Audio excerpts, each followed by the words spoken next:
We are the Fourth. We are St. Louis.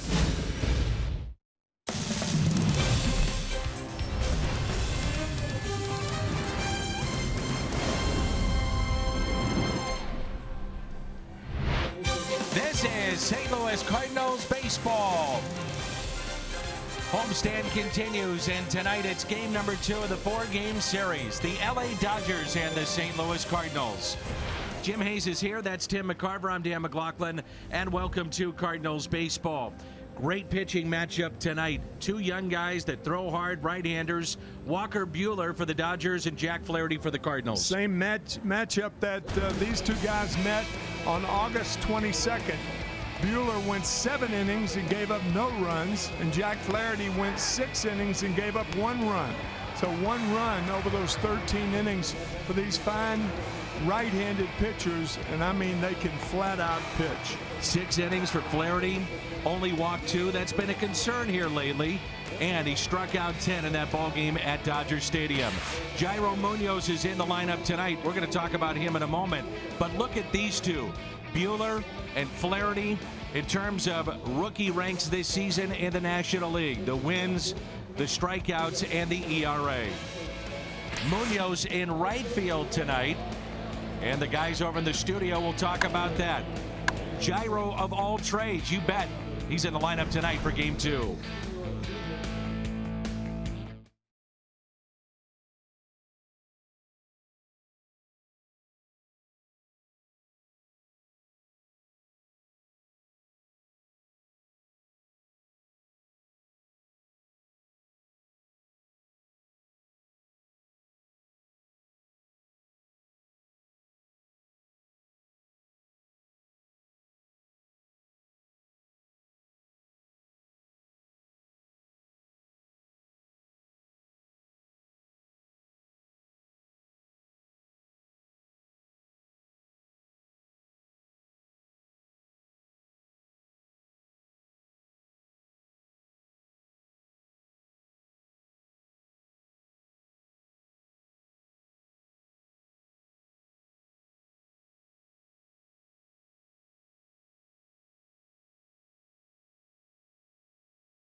Budweiser. Wherever legendary MLB moments happen, Budweiser will be there. By Chevrolet, the #1 selling brand in the St. Louis area. Find yours at your Mid-America Chevy dealer.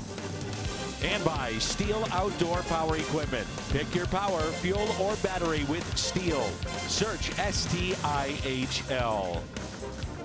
We're in St. Louis, a hot, muggy night. Game 2 of this 4-game set.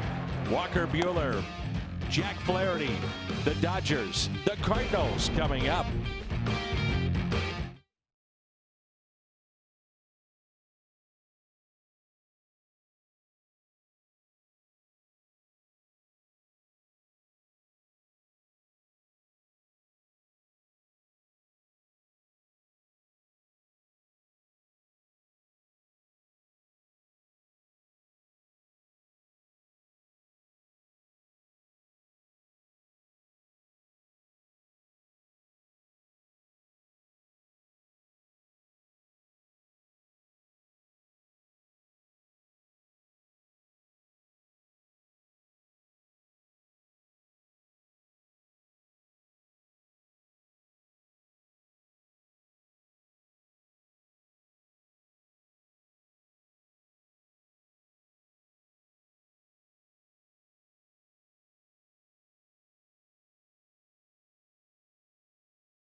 The LA Dodgers and the St. Louis Cardinals. Jim Hayes is here. Tim McCarver, Dan McLaughlin. 85 degrees, muggy tonight.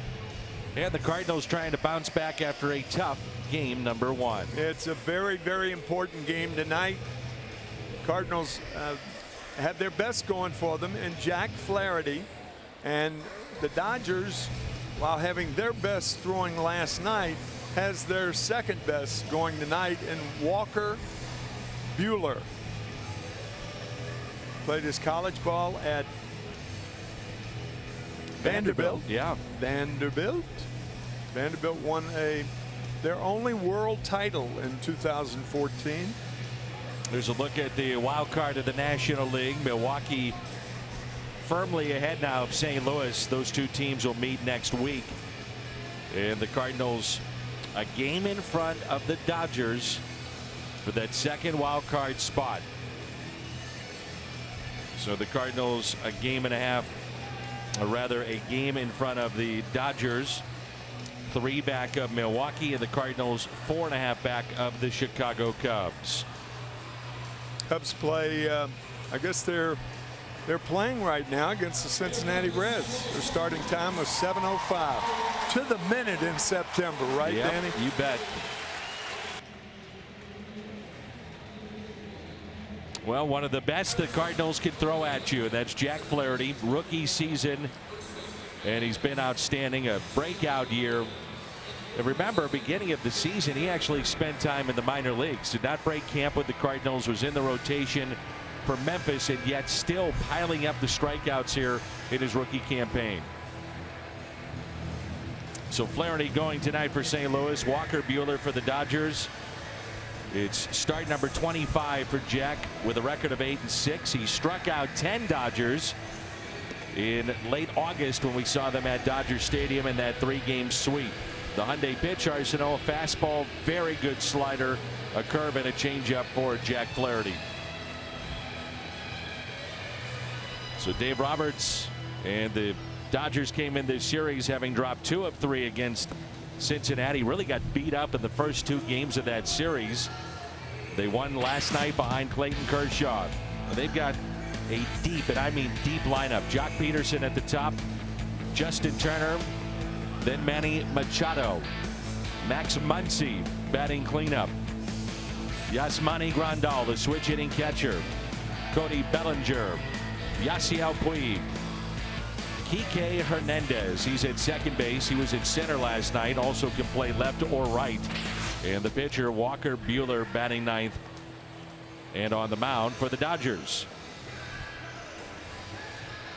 And speaking of versatility, how about that young man, Jairo Munoz? Already on this homestand, he's played short, he's played third, and now he's in right. And in that outfield with Bader and Ozuna. Around the Horn, presented by Dobbs Tire and Auto Centers. Carpenter at third base, DeYoung at short, Wong at second base, Matt Adams is at first, and Yadier Molina's second game back, and he's behind the plate.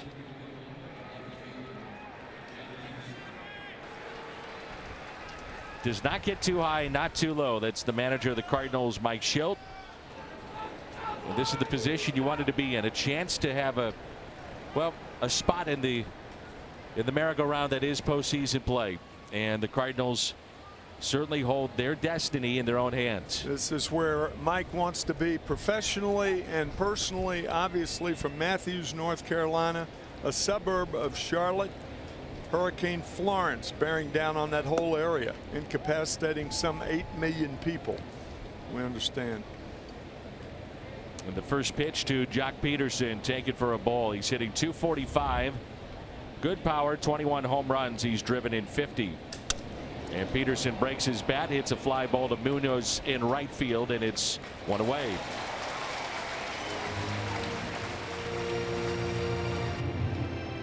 In steps Justin Turner. The Dodgers not only put up a bunch of runs, but when they made outs last night, loud outs. They were hard. They hit a lot of balls hard. Consider their lineup tonight. The 8th place hitter, Kike Hernandez, has 20 home runs on the year. Yeah, 13 from Turner, who's at the plate. He's dealt with injuries this year, but after that, 34 from Machado, Muncy 32, Grandal 23. I mean, the list goes on and on. Yeah. And we even talked about their bench. The bench is loaded with power too. Many consider Justin Turner the heart and soul of this Dodger lineup, and I'm in agreement with that. When healthy, plays every day, plays at a high level defensively. Yes. They can flat out hit. Loves the ball away from him. Opposition tries to crowd him, but when you fall behind 2-0, it's tough to crowd a hitter because he looks for that ball inside. The 2-0 pitch. And a breaking ball inside. Notice the stance too of Justin Turner, and this is when things were able to turn around for him. It is wide open. He's basically facing the pitcher. Kind of curls the toes on his left foot up. He's got the high leg kick, so that front foot has to get down. A lot of things need to be on time, but when they are, watch out.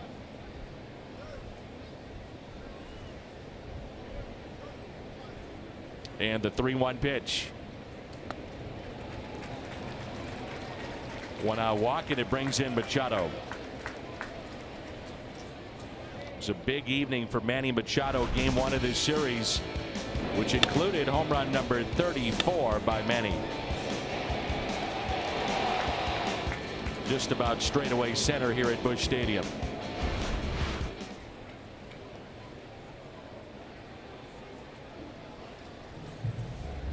Max Muncy leads the Dodgers in home runs with 32, but consider the fact that Manny Machado has 24 with Baltimore before he came to the Dodgers, 10 with the Dodgers. So in effect, for the year, Machado is ahead of Muncy. And a strike. Machado, 2 of the 34 have been hit by the Cardinals, one at Dodger Stadium and then again last night. A world of talent. Gosh.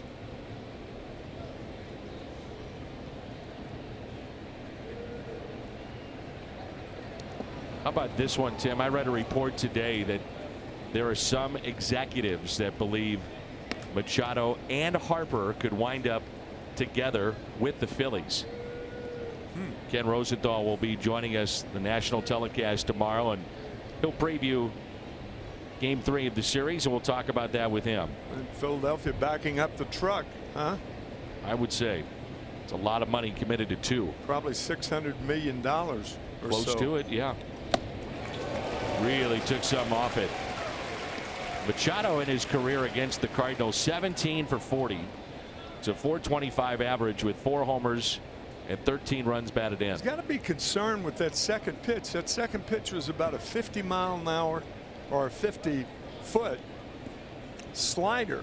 That was weird, and Molina lucky to come up with that with his tender hamstring on his left leg. Here's a 1-2 pitch. Flaherty to Machado.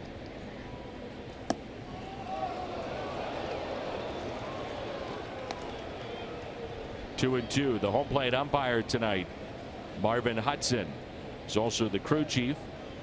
James Hoy at first, Eric Cooper at second, Quinn Wolcott is down at third. 2 balls and 2 strikes on Manny Machado. Struck him out. The first strikeout for Flaherty. Boy, this crowd's really into it early tonight, Danny. Absolutely. We talked about it. There's a buzz around the city and understanding the importance of the series clearly and the importance of this start for Jack Flaherty. Yeah, and the importance of this game. Cardinals have Gant going tomorrow, then Sunday Night Baseball, Adam Wainwright. So here's Max Muncy, 32 home runs out of nowhere. Pretty good pickup.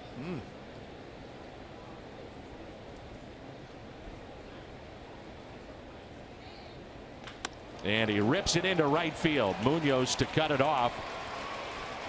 Turner on his way to third base. Runners at the corners and 2 down. That's a good play by Munoz. He has started 63 games this year in 6 different positions. And reaching for that, preventing it from going past him. Good play. That keeps the force in order at second base also. Yasmani Grandal, the switch hitter. Max Muncy, there he is at first base, spent all of last season at AAA Oklahoma City. And here he is hitting 32 home runs. Oklahoma City, the AAA affiliate of the Dodgers, of course.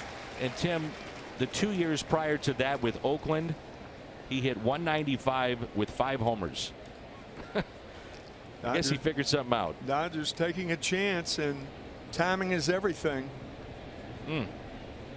Not that you sign someone, but when you do. Sure. 2 strikes on Grandal.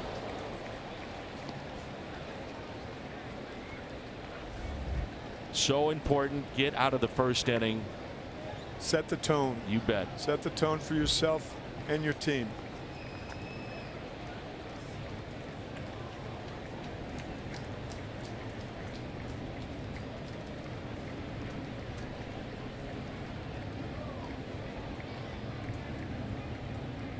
And the 0-2 gets a piece of it. Molina on it, and a strike to first base at Matt Adams. The Dodgers strand a pair. The Cardinals coming up with Carpenter, Munoz, and Adams in the bottom of the first, and there's no score.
5 home runs, followed by Munoz and then Adams. Marcelo Zuna picked it up lately. Paul DeYoung, Colton Wong, Harrison Bader, Yadier Molina dropping all the way down to 8th, and then Jack Flaherty. Walker Buehler, his 20th start of the year with a record of 6-5. Good fastball, good stuff. Former first-round pick, as Tim mentioned, out of Vanderbilt. Talked to Rick Honeycutt before the game, and he told me that the Dodgers were interested in Walker Buehler, but that he signed before Tommy John surgery, which is kind of interesting because normally an organization looking at a guy going into Tommy John surgery, you don't know how that's going to turn out. Most of the time it's good, it's healthy for the player, and he had his Tommy John surgery and a year later started pitching for the Dodgers in their farm system in 2016. Here's Matt Carpenter on the first pitch. Looks at a ball. Hyundai pitch arsenal for Buehler. Fastball 59% of the time. It tells you about the advancement in surgery, in particular with Tommy John, to take that chance. It's unbelievable. But to your point, and I agree with it, it's still surgery. There's still unknown. Yeah. But obviously you feel pretty good about it if you say we're still going to draft you knowing you've got Tommy John surgery. We'll take that chance. 2-0 the count on Carpenter. A shift on the right side of the infield. And a packed house here at Busch Stadium. Standing room only. 3-0.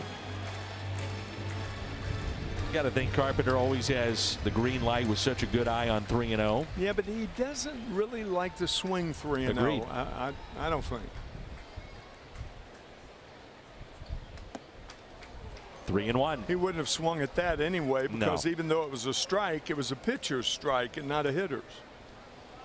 Keep an eye on the scoreboard tonight. Pittsburgh and Milwaukee just underway, and a rare night game at Wrigley on a Friday. The Cincinnati Reds there. 3-1 pitch. And it's 3-2. Well, you hate to do that on the 3-1 count. We talk about that a lot. 2-0, 3-1. You don't want a check swing. You want to let it go. Now, a check swing is understandable if it's 0-2 or 1-2 when the count is in the pitcher's favor.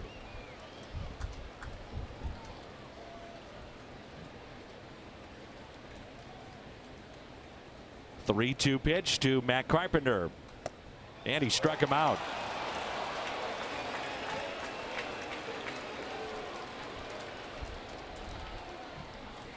Ball appeared to be a strike. Matt taking off his thing that protects his ankle, thinking it might have been a ball, but looked like a strike.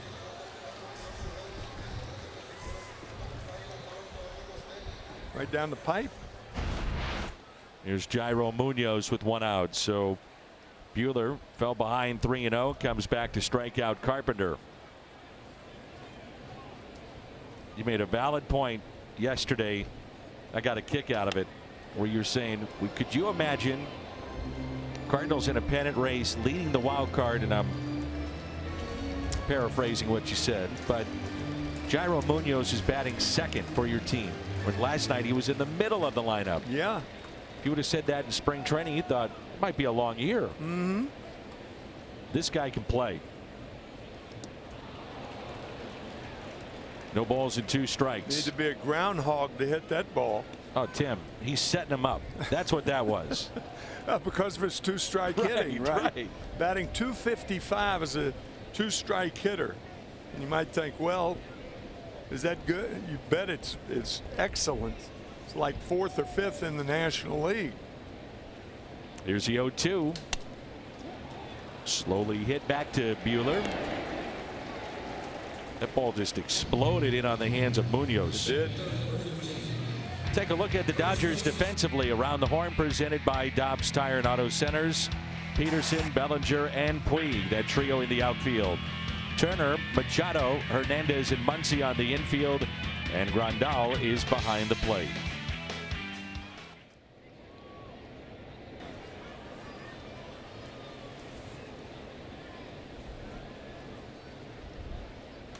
Congratulations to Matt Adams, who got engaged.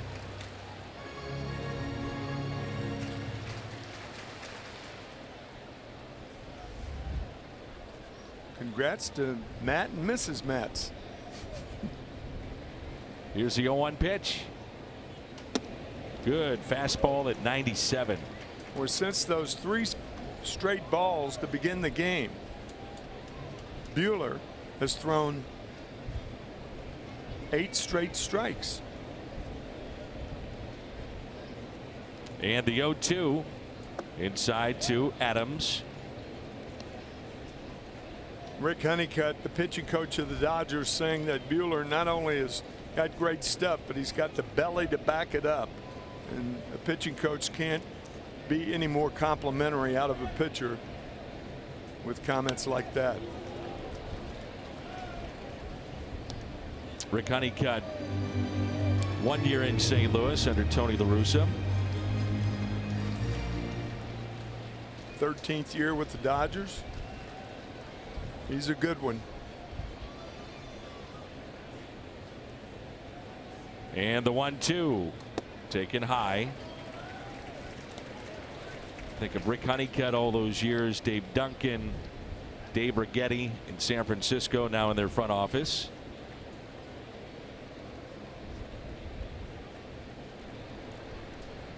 Two balls and 2 strikes. Popped up. The shift was on, so a long way to go to make this catch. And it's put away by Grandal. Not an easy play at all. Cardinals go 1-2-3. We move to the 2nd inning. Busch Stadium, and there's no score.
Hey, Danny, Jack Flaherty has drawn all kinds of comparisons for his electric stuff and his competitive nature. John Mozeliak threw another one out there today, and it's quite a compliment for Flaherty. Mozeliak said Jack reminds him of Chris Carpenter. Mozeliak told me there's a lot of fight in Jack, and when he's on the mound, it's all business. You can see it. Mozeliak also said there are days when you don't have your best stuff. A guy like Carp would battle and fight through it. We've seen that from Jack even in the minors, and Dan Mozeliak says he has never seen a young pitcher prepare as diligently as Flaherty. I know you've seen a lot of that too. Yeah, they talk about all the video work he does, the running, the working out in between starts. Got to remember, he's only 22. And that's the guy I was saying that he reminded me of for a long time this year, and that's Chris Carpenter. Tall right-handers, that nasty streak. And something that both were willing to do, pitch inside. It's the one thing with Flaherty pitching inside to keep right-handed hitters in particular from diving out over the plate.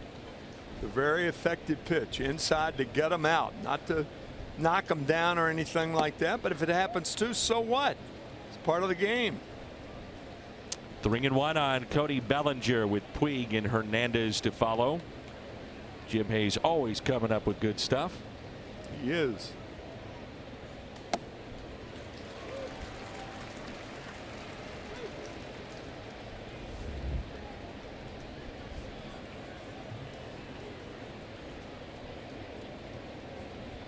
Bellinger has missed only one game. That was back in June. And a swing and a miss. Took some off it on the 3-2.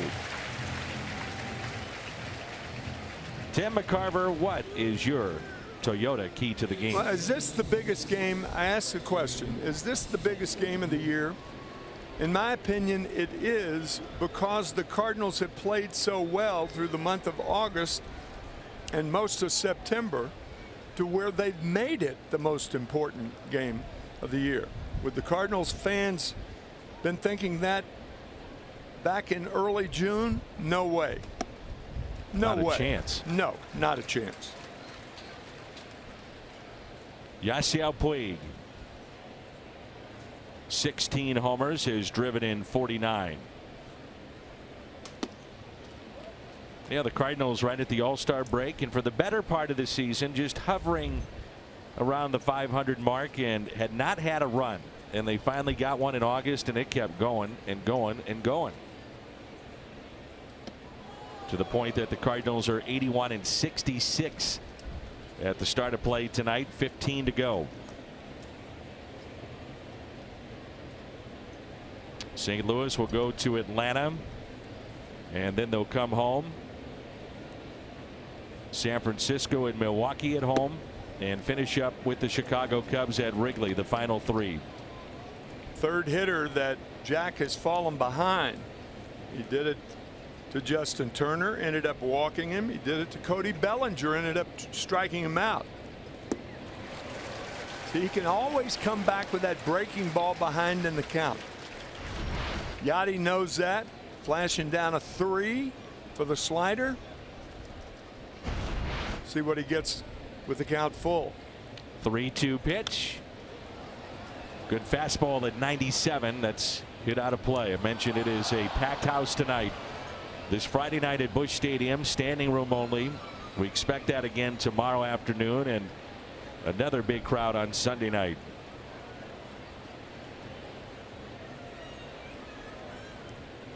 Three-two pitch, fouled back.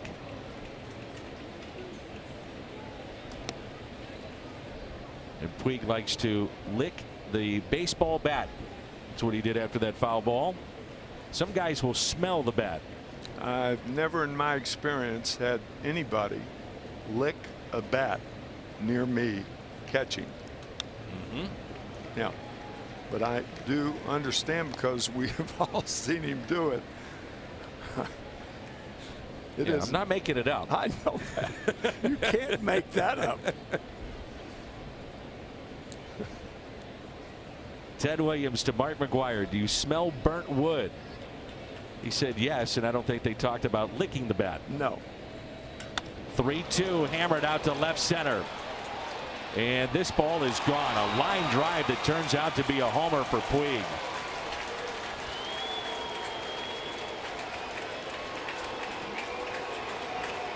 It's what happens when you fall behind. 3-2 count. Predictable pitch. Right down the pipe, and Puig took advantage of it. Awfully strong. It was the 9th pitch of the at bat. Turns out to be a home run, his 17th. Strike one is the biggest pitch in the game. Every pitcher successfully works off of strike one. 18th home run allowed by Flaherty. That's now 22 straight games with a home run for the Dodgers. Mention it. It's a lineup that's got depth, unforgiving, and power. 0-2 on Kike Hernandez. Pretty good as a baseball team when you're in any way second to the New York Yankees. And the Dodgers are second in home runs to the Yankees. 207 now, I believe. And the 0-2, Aaron Judge was activated by the Yankees today. So they get him back, and Stanton and all the firepower that they've got,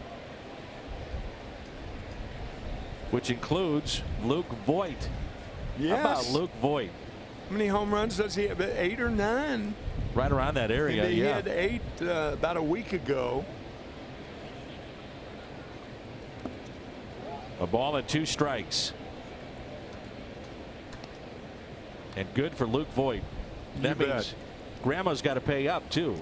Remember, with all those home runs. From St. Louis, right? Oh yeah. A little different living in New York than St. Louis. He's had 7 home runs and 79 at bats with the Yankees. Guys in the truck tell us that he's batting .304 now. That's great.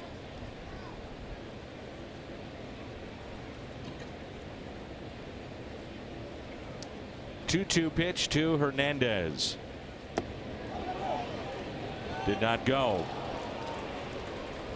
Mentioned earlier that the starting rotation of the Memphis Redbirds at the beginning of the season is now here. Carson Kelly is here.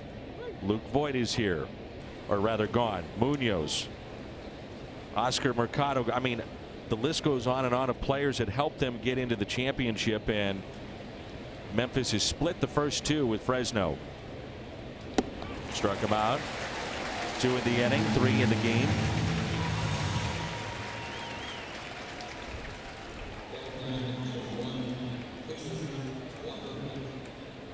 It's game 3 of the PCL championship tonight in Memphis. It's the Fresno Grizzlies, the Astros affiliate. And if we get a score, we'll pass it along. Walker Buehler hitting 171.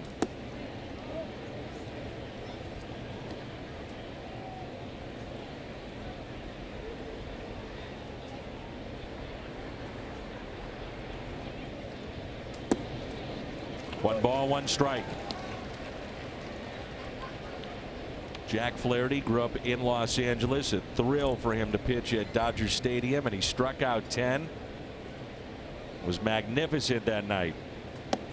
And he had pitched there before in state title games. He was in a rotation with 2 other guys that made it to the big leagues. Now, how that high school team ever lost a game is beyond me. Here's a 1-2.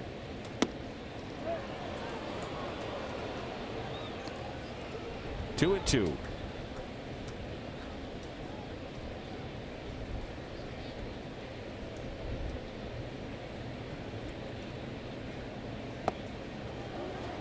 Every hitter this inning has had a 3-2 count. Every single hitter.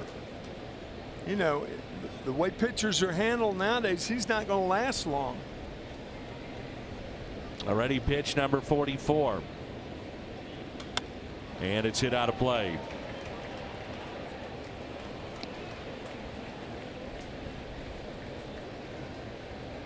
Lucas Giolito and Max Fried, he was high school teammates with.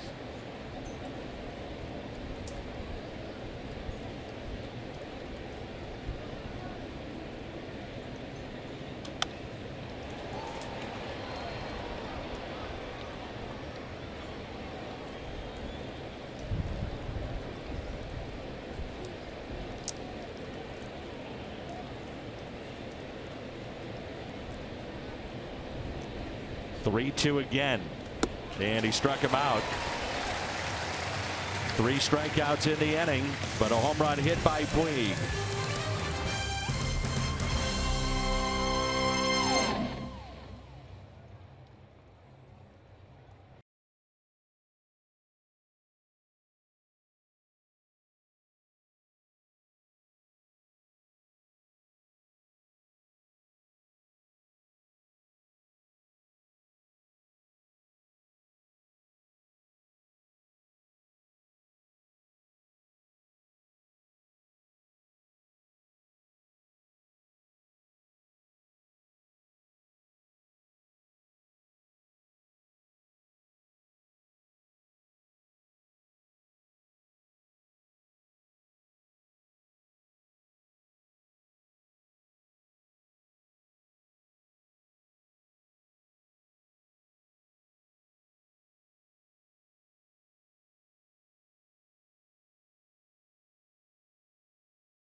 And you can stream games live on your mobile device. Download the Fox Sports Go app, log in and stream the Cardinals. With Tim McCarver, I'm Dan McLaughlin. Jim Hayes with us as well. Yasiel Puig with a solo home run. And it's 1-0 as we move to the bottom of the second.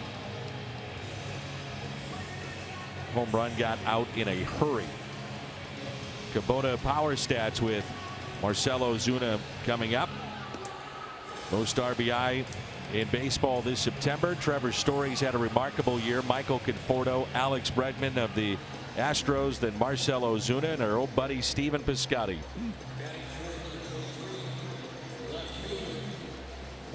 Marcell Ozuna went on the DL when the Cardinals were in LA, and since returning to the lineup on September 2nd, 340, 5 home runs, 13 runs batted in 11 games. So obviously that time off, shoulder issues, it's helped.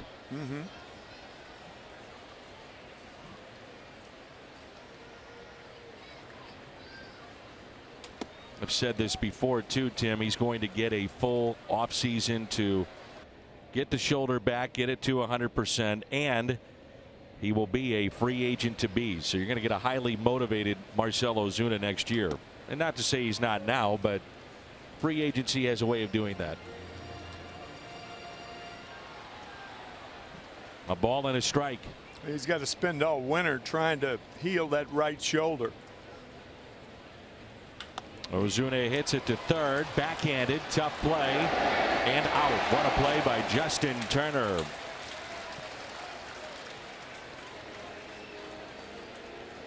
When a third baseman makes a throw on a ball like that after backhanding the ball and releases it so quickly, you know it was a great play. He ends up in foul territory, about 8 feet deep, one hopper to get Ozuna.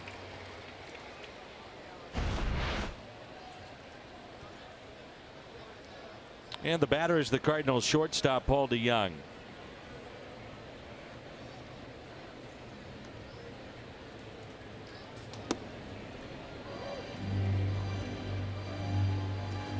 Dodgers shifting on the left side. And the outfield deep and straight away. I really don't understand that. I mean, we've seen DeYoung hit balls on the ground to the right side a lot this year. Yeah, and when he's right, he'll use the entire field. Mm-hmm.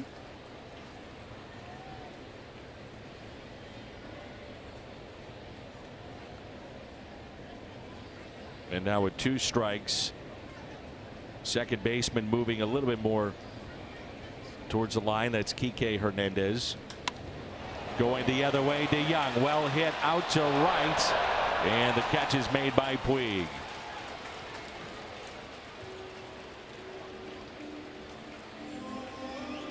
BP brighter picture with Colton Wong coming up. Through June, that was 74 games. He was hitting 189, and since July, 41 games, 323 average, and he might be on his way to a Gold Glove. Well, here's an opportunity right here. We say this occasionally. Colton Wong's not a home run hitter, but he could be in this at bat. Look for a pitch to drive on the inside part of the plate. Not a breaking ball. 2 out, nobody on. Take a chance.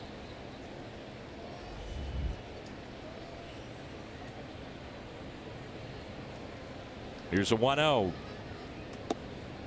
2 balls and no strikes on Wong. Good time to do it right now, Dan. 2 balls. A 2-0 fastball. 2 balls, no strikes. 2 out. Look for a fastball. If you don't get it, don't swing. 3-0. First 3-0 count since Matt Carpenter, who led off the game.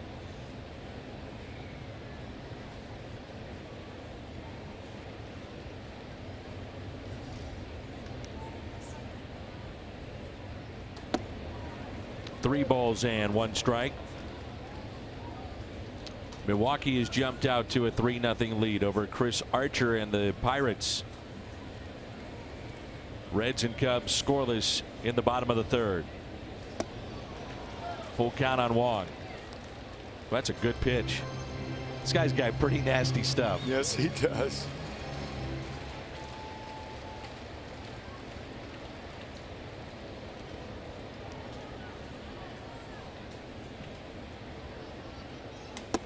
And he struck him out. So twice he has fallen behind 3-0, and both times comes back and strikes out Carpenter, and now Wong.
Face the Dodgers. Heated matchup. All happens at 11:30 in the morning on Fox. Twins take on the Royals at 6 on FS1 and on the Fox Sports app. Ken Rosenthal will be part of the broadcast crew, and he's been kind enough to join us to preview that game tomorrow and what's happening here around Major League Baseball. Let's start with these two teams, Cardinals and Dodgers. Who do you like out of these two? Depends on the day, Dan. Yeah. I liked the Cubs 3 days ago. I liked the Brewers 2 days ago, and today's another day. But out of these two teams, the Cardinals have slowed down. There's no question about it. The offense has slowed down. The bullpen's not been quite as good as it was in the early days of the Mike Shildt regime. The Dodgers are a funny team. I almost look at them like I look at the Cubs and the Nationals. 3 teams that we all thought would be almost powerhouses, and to varying degrees, they've all disappointed, the Nationals being the most extreme disappointment. This club, you keep thinking they're going to play better and get on this hot tear. Well, we've got 15 games left. So time is a wasting. And it's an interesting group. They match up like crazy, as you know.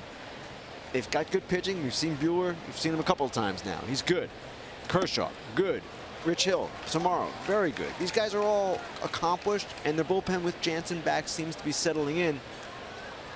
But they're not playing to the back of the names on their jerseys. That's what I think we've seen. There's a 2-1 pitch. If you had to give out the National League Rookie of the Year right now, and I realize that Flaherty would be at least in the conversation from a Cardinals fan's perspective, but you've got Soto, you've got Acuna, some big names putting up great numbers as that pitch is popped up. Carpenter over, playable in foul territory to make the catch, and the first man, Peterson, retired. Which way are you leaning? I'm leaning Acuna. It's really close, and in most other years, Flaherty would be the guy. But we're witnessing 2 historic seasons by Acuna and by Soto. One more historic than the other, it seems. Yeah. So I would lean actually to Acuna because of what he has done in the second half. It's been amazing. Yes. You have to look at the numbers, folks. I know you're going to get on me for saying not Flaherty, but his numbers are ridiculous. Soto's numbers are ridiculous. 2 of the great bright lights we've seen come into the game in recent years. Do you think that we'd be talking in late September about the Cardinals being in the wild card, much less in any race? No, and I'm going to anticipate a question of yours. I hope it would have been a question. Would you have anticipated Matt Carpenter being an MVP candidate? Right. And I was talking to Matt before the game about that, and he said it's kind of like the team. Who would have thought this was coming? But after they made the change, a definite switch went on. There's no doubt about it. And we can sit here and talk all day about why and why wasn't it done sooner. Why didn't this team play better under Matheny? It's all done now. But they have played better under Schilt. And even if they don't get to where they want to go this year, so many young players have made an impact on this team. No question. It's going to be exciting going forward. And this might be the first step of a new Cardinals era. And it might not be the step that obviously fans want to see them take, going all the way. But it's certainly really intriguing to see just the youth all through this team on every element of the club. It's really cool. You're as connected as anybody in the game. What are people saying about Mike Schilt? Positive. There's no question. I don't know how you can be anything but positive. And when the announcement was made about him becoming a permanent manager, there were some questions, and I had them myself, about why they made the announcement when they did. There's a fly ball into left center, drops in off the bat of Turner, and he's on base for the second time. Now, John Mozeliak explained the club's thinking, and I don't know that the decision would have been any different on October 1st than it was the day they made it. Sure. I just thought at the time, let's see this play out. Let's see them lose a little bit under Mike Schilt, which they had not done. Now they have to a degree, and let's see how everything is handled. But everyone sees what has happened here, and how can anyone have anything but a positive view of Schilt based on what has gone on? And what's interesting to me, Dan, we've now seen this twice. Snitker in Atlanta and now Schilt. Organization guys. We've also seen over the years, starting with Matheny and Robin Ventura hires, guys just coming almost off the field into the managing jobs. This could be two out there, the turn, and a double play off the bat of Machado. Stick around another half inning. The double play off the bat of Manny Machado. We're midway through 3, and it's 1-0 with a Puig home run.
The broadcast tomorrow, the national telecast, Dodgers and the Cardinals. Here's a look at Manny Machado. And we were talking before about the potential of Manny Machado and Harper together in Philly. There's a report out there that says some executives think it could happen.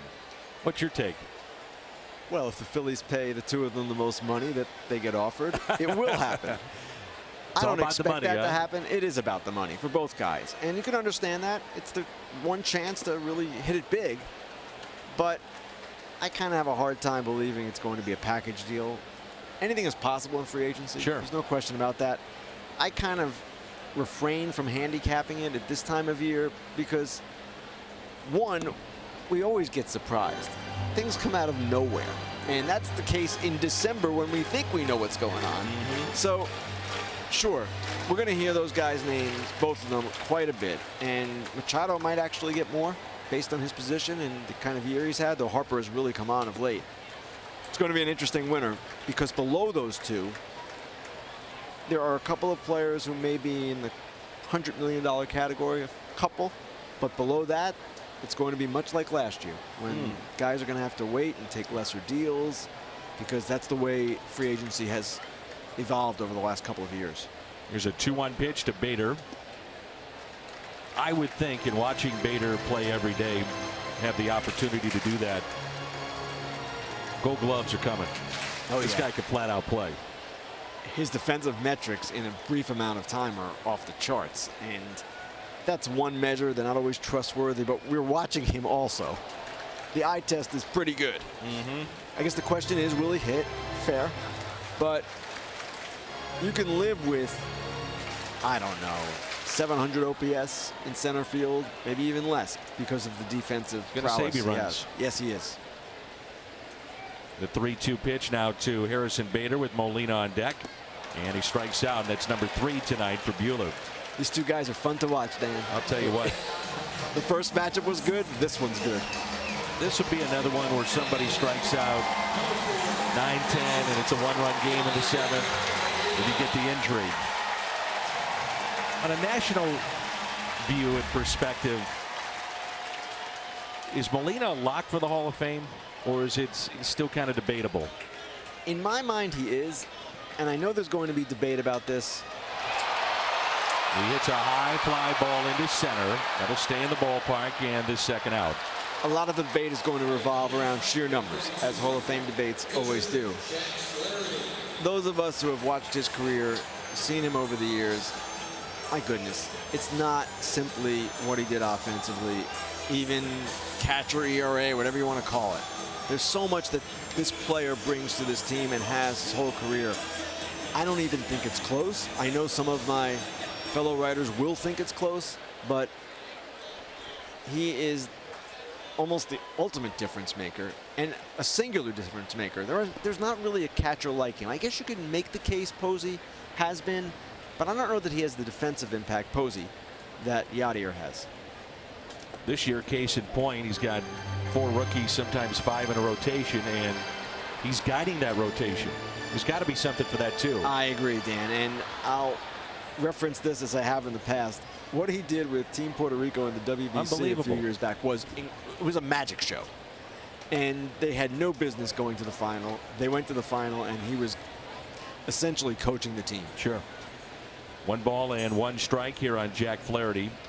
Cardinals continuing to just turn out prospect after prospect, in particular with pitching, and I know that catches the eye of many around baseball. No question. And when you look at what their rotation was at the start of the season and what it was projected to be, Wainwright, Martinez, Waka, and then what you see has evolved here and what has happened, and yet they've gotten better with the Flahertys of the world, that's impressive.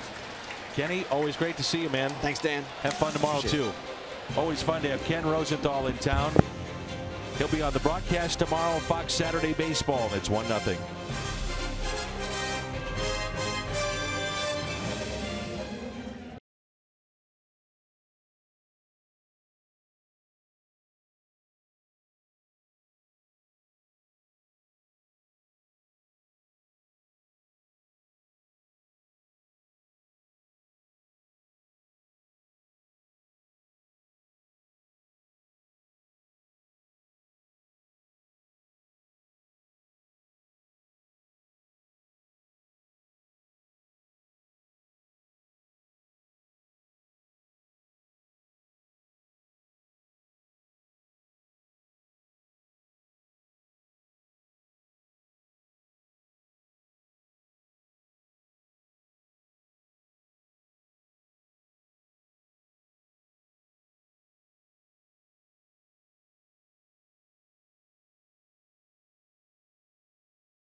St. Louis Cardinals baseball is brought to you by St. Louis Children's Hospital and Washington University Physicians, Guardians of Childhood.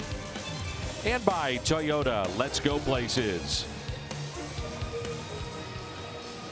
It's 1-0 in the top of the fourth. And let's check in with Jim Hayes.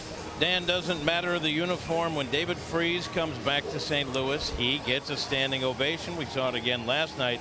Yachty seems to enjoy facilitating it. Freese told me there may be an ulterior motive. He said Yachty makes sure to back off and keep it going. It might be gamesmanship, probably trying to get me to lose focus. He's smart like that.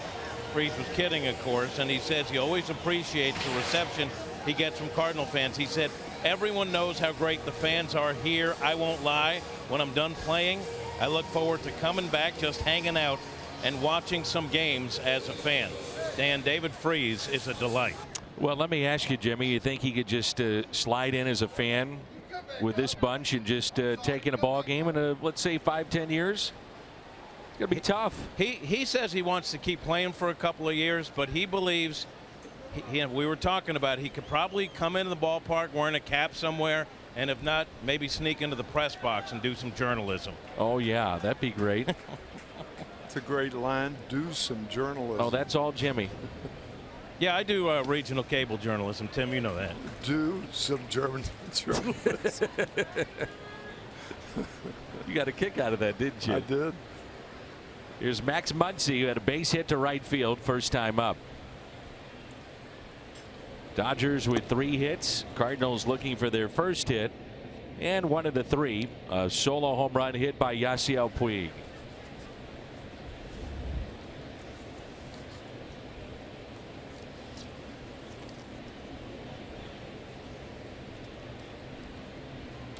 So we're sitting up in the booth before the game, and my partner says, why don't you call Bob Gibson and ask him if it was true that Bob texted Jack Flaherty this week. And so I called, naturally, dutifully, I called Bob, and Bob said, yes, I did text Jack Flaherty this week. And I said, could we be privy to what you told him? He said, well, I guess so. You know, typical Gibsonian fashion. And he said he did text him and said, if you're going to throw the breaking ball on the first pitch, make it be a strike. Fly out to Munoz. And also, if you're going to pitch inside to right-handed batters, make it be a willful fastball. And when Gibson talks like that, he means if you end up hitting him, so what? That's the way it was done back in Bob's day. But he and Jack Flaherty have really forged a very, very close friendship over the last month or so. Isn't that amazing? Yeah, it is. It's great. A few years separate the two, of course. Not mine, you know, just a little bit. Well, Bob will be 83 on November 11th, I believe. Bob was telling me about this relationship that began. He said that Flaherty, he said, I like him. And he used to say, I really love watching that Chris Carpenter pitch. He said, I like that guy. Now he says, I like that Jack Flaherty. There's your Carpenter and Flaherty connection. That's right. And when we had the Hall of Fame ceremonies, the Hall of Famers and the Red Jackets all went in the clubhouse. Mike Schilt wanted those guys to be there to talk to the players. And so in the dugout, Flaherty and Gibson struck up a conversation, and there you go. That's the beauty of Cardinal baseball, generation after generation, and the Hall of Famers and the advice and the conversations. Love it. I mean, think about that. Bob Gibson talking to Jack Flaherty. Two right-handed pitchers, one 22 and the other older. The 1-1. Bob was warning me too. He said, I just learned how to text. And don't forget, I watch everything. I said, yes, sir. Enjoy the Hall of Fame ceremonies.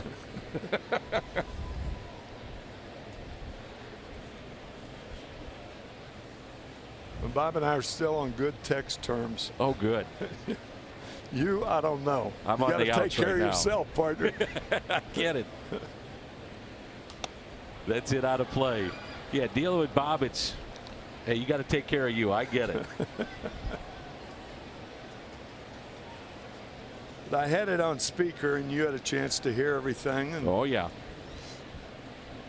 We exchanged some nice pleasantries, too. yes, you did.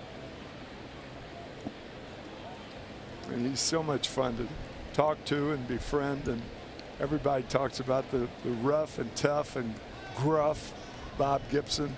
He's a pussycat, for crying out loud.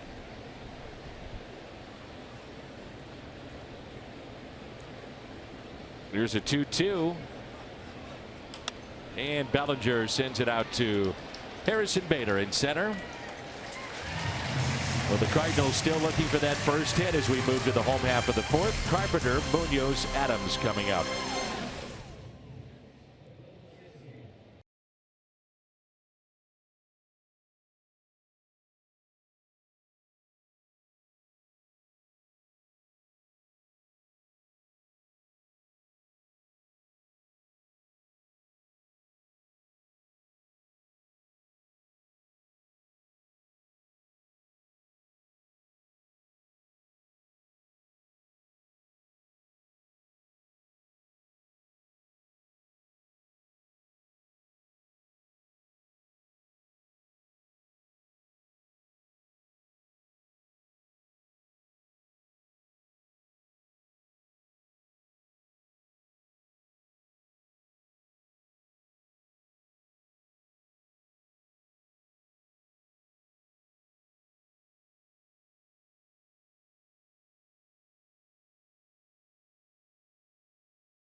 Of the Cardinals, it may not be reproduced or retransmitted in any form. And the accounts and descriptions of this game may not be disseminated without the express written consent of the St. Louis Cardinals. What a shot. Packed house here at Busch Stadium. 1-0, the Dodgers with the lead. On a Yasiel Puig home run. Carpenter was ahead in the count, 3 balls and no strikes first time up. And then Buehler came back to strike him out. Did the same thing with Colton Long. You know, after that home run with Puig, what do you hear in the Cardinal dugout? Well, you hear we've got to score anyway if we're going to win. So that's a way of rationalizing that. So what? It's 1 run.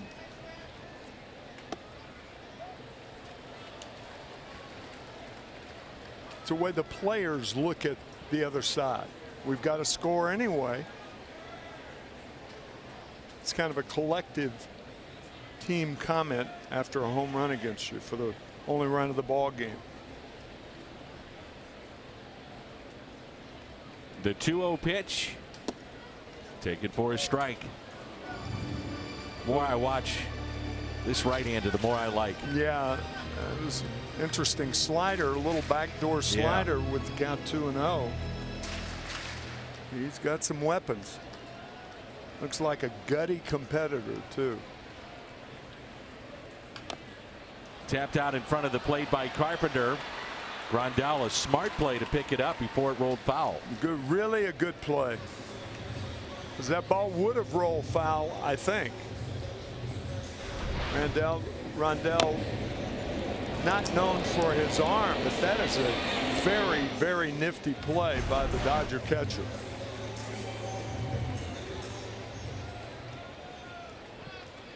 There's Jairo Munoz. Grounded back to Buehler. First time up.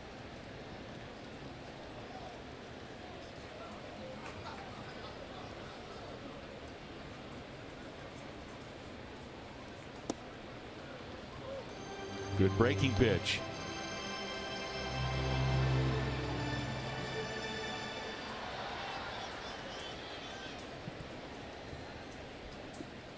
And here's the 0-1. Nothing in 2. He's fooled him a couple of times with that pitch. First time up, it was curveball, and then he shattered his bat. That breaking ball in the dirt.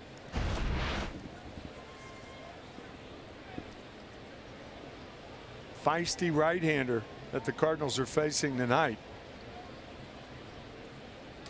Got him. That's now 5 strikeouts. That was 3 different types of breaking balls to Munoz. Almost a swervo right here.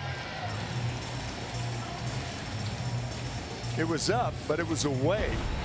So balls that are up, if they're on the middle of the plate, they're hangers generally. But if it's away, it's not a problem. Often taken for a ball. Here's Matt Adams. And there's a strike. 97 on the gun.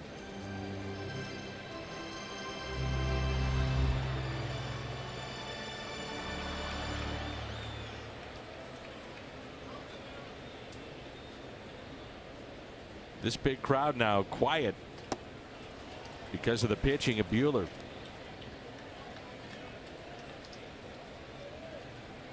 Good pitching against a team will be an anesthetizer.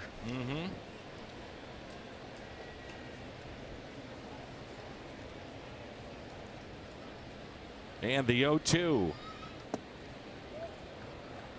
But that 99 just a bit low.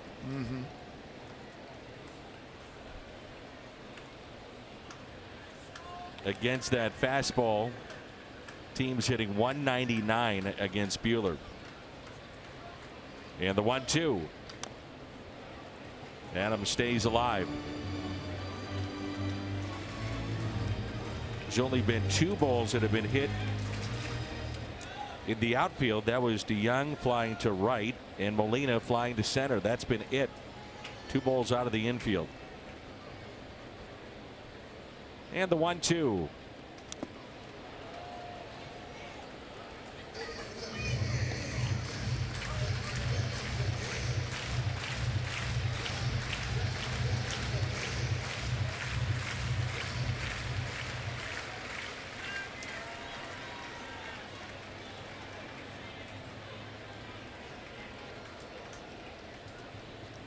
The next to Adams. Into shallow right. And the catch is made by Hernandez. And Buehler is perfect through 4.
were talking about before, Acuna, Soto, Jack Flaherty, 22. They can play. Walker Buehler.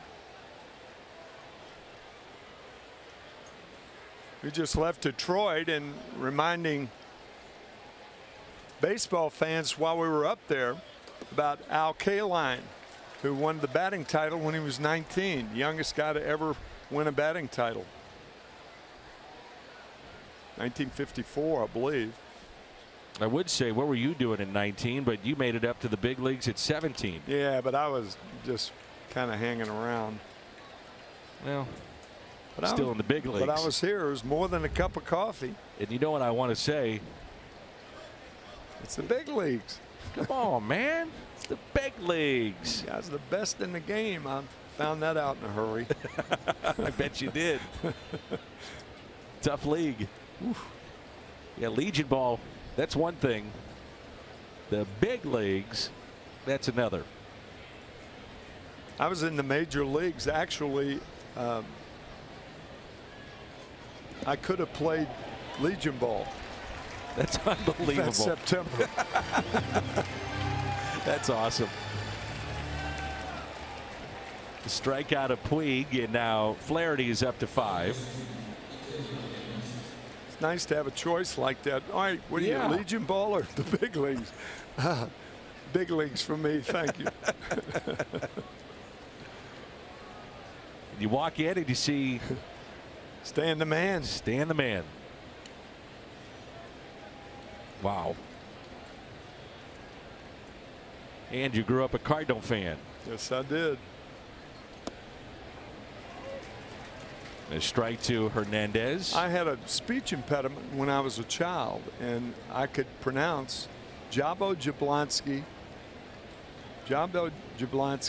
and the other alliterative name on the Cardinals in 1954. Can't think of the name now. But everybody imitated Harry Carey. Everybody.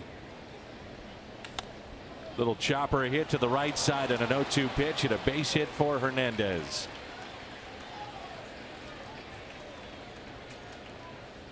And Adams playing way off the line.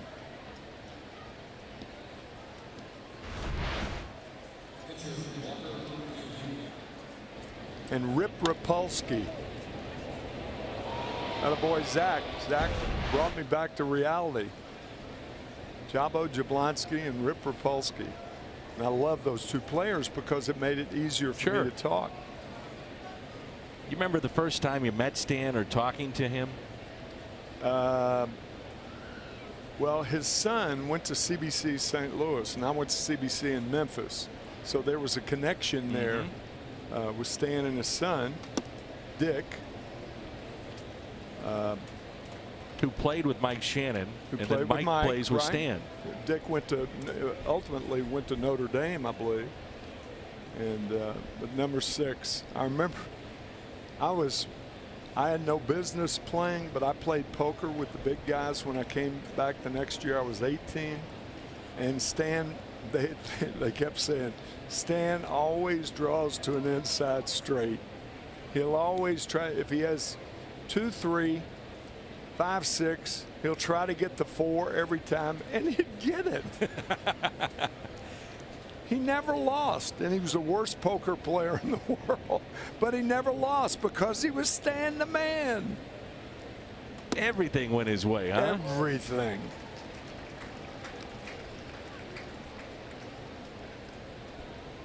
But I remember coming to spring training, my first spring in 1960, and Stan's first time in the box. Now, in those days, guys didn't swing the bat during the off season. Stan, sure enough, picked it up for the first time since the previous fall.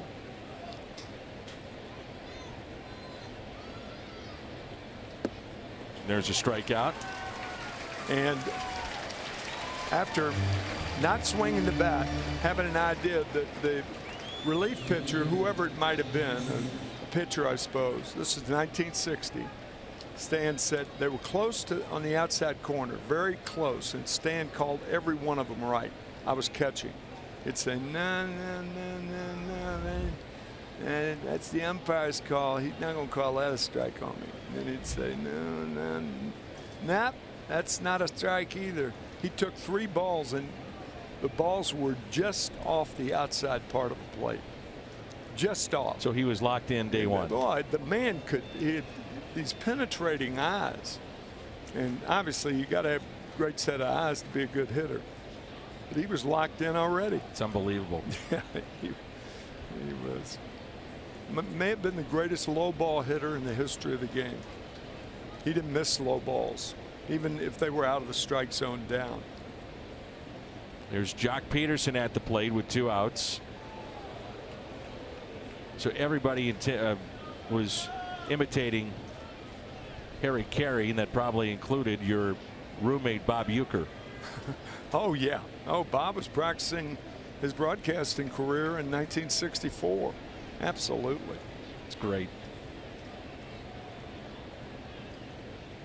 2 outs, runner at first. That's pulled foul. Last one, and Harry finally saw Uecker when he was a broadcaster with the Milwaukee Brewers, and Harry said, "You sound just like me." True story. Oh man. Harry loved it. I got to be around him at the end, and he was just larger than life. Bigger than life. Hilarious. In this town and in that town. Yep. That town being Chicago, with both teams, the White Sox and the Cubs. And one of my best friends in our business, and I know you love him too, is Chip Carey, who's doing the Atlanta Braves. And then Skip, his father and Harry's son, and Al Raboski talks about it all the time. He said, you know, you're in Atlanta and we're a bad team, and he said he was the show, hysterical on the air. And that wit has followed from Harry to Skip to Chip. Oh yeah. I mean, Chip is hilarious. Chip's very sharp.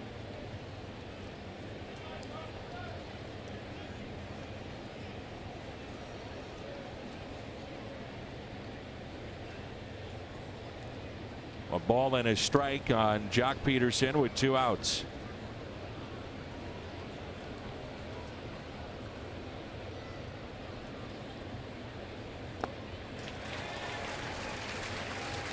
One and 2. Good tight curveball from Flaherty then. I told you that Ricky Horton made I thought a great observation a couple of weeks ago when Flaherty was pitching. He said when he misses, when he's right, when he misses down out of the strike zone. And I thought, boy, that's right on the money. He'll get a lot of chases with that too. Mm-hmm. As he just got.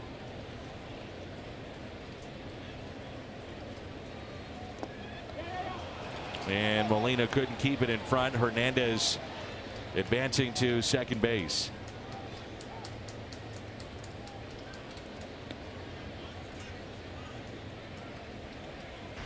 Even though Yachty is starting, that left leg is not right. Tried to backhand that ball. Normally with a breaking ball in the dirt, you go down with it. Ruled a wild pitch. Even though Yachty's playing, I think that leg is still bothering him some. And the 2-2.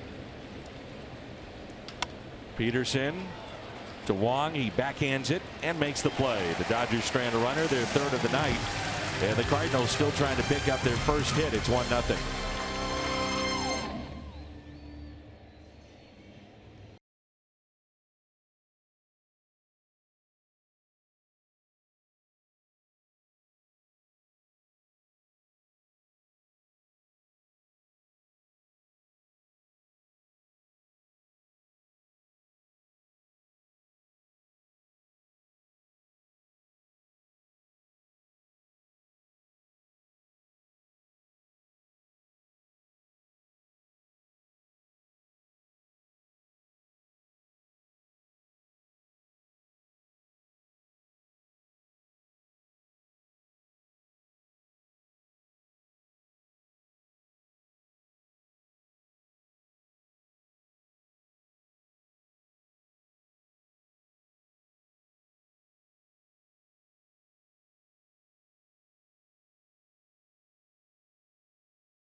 on tap.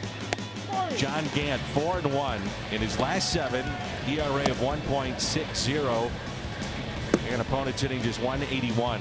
We did his last start, which was Sunday in Detroit. He was outstanding that game. He has been outstanding ever since given the keys to that starting pitcher's box. Ozuna hits it sharply to third. Justin Turner with it. Out number 1 here to start the bottom of the 5th. Marcel has hit 2 rockets to third base. Turned by Turner on both of them. See that black spotch on Turner? That's from the pine tar of the bat when he swings and misses.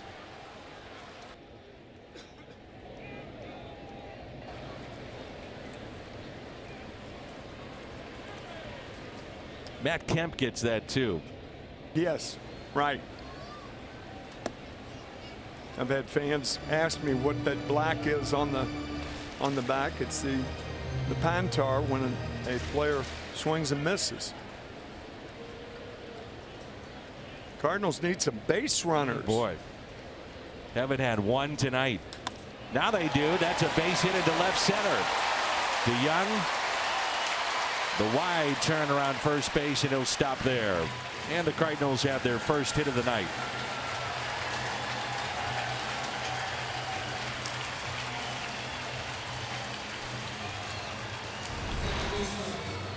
Good play by Cody Bellinger, immediately getting that ball.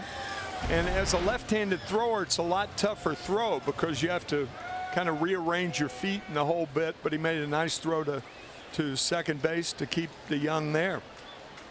Paul's hit the ball hard twice tonight. Sure has. The other time was to deep right. Now Colton Wong struck out back in the 2nd.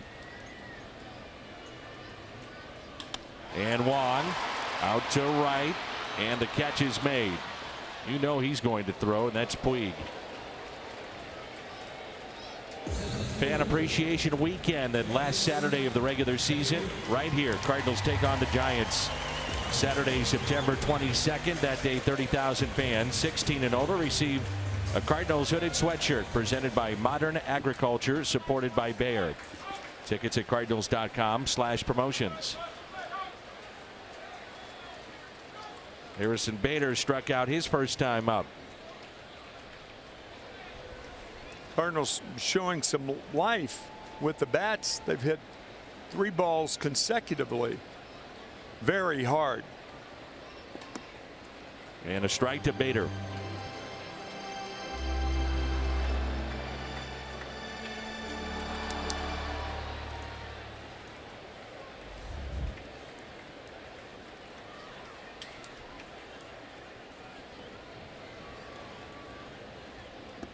It is 80s night here at the ballpark, and they've got Harrison Bader with fast times at Ridgemont High up on the video board. I'm not sure it's Spicoli, but you know, he's got the blonde wavy hair. Oh, that fits Harrison perfectly, I think. Little chopper hit up the middle. This will be a tough play. Bader is safe. An infield hit to extend the inning to Molina.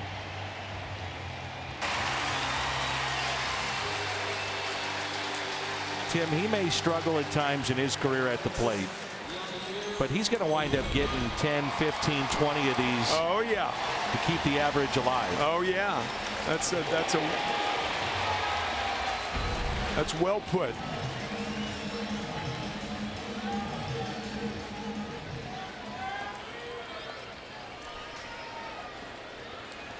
Here's Molina, fly to deep center, first time up. Remember, particularly with the term Yadier Molina, well, he hopes he doesn't terminate this inning right now against Buehler. The crowd into it here in the bottom of the 5th. Molina, oh boy, that was a hanging breaking ball, and Turner comes up with it, and the Cardinals strand a pair.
16 and older, take home an adult winter hat with flaps, courtesy of Cooper Tires.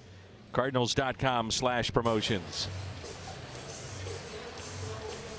Our Kia drive to success. Our score 1-0. The home run hit by Puig. And it's a closer look at Jack Flaherty. First batter of an inning. You talk about it. We harp on it. So important to get him, and he's done that. Yes, he has. Even the inning the Dodgers scored the second, he had a strikeout of Cody Bellinger to begin the inning. And he'll have Turner, Machado, and Muncy. We were talking about Bob Gibson earlier, and the yearbook of the Cardinals features Bob Gibson. You get that at Cardinals.com/publications, and guys that run the yearbook and publications did an amazing job talking to you and some of the great hitters in the game about 1.12 in the season of 1968. It's your yearbook. It's worth it. It really is.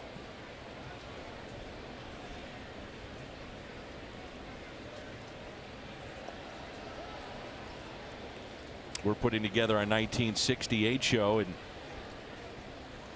we finished that up today, at least with our interviews with a guy that was really tough to get, and that was you. I'm the easiest to get. What are you talking We could have gotten you anytime. You saved the best for last. But you told me something I hadn't really heard. I said, why was Bob Gibson so great in '68? It's one thing to say, well, he was just unhittable, and you know, he's given up just barely a run per 9. Yeah, it's easy. You just look at the numbers, you know.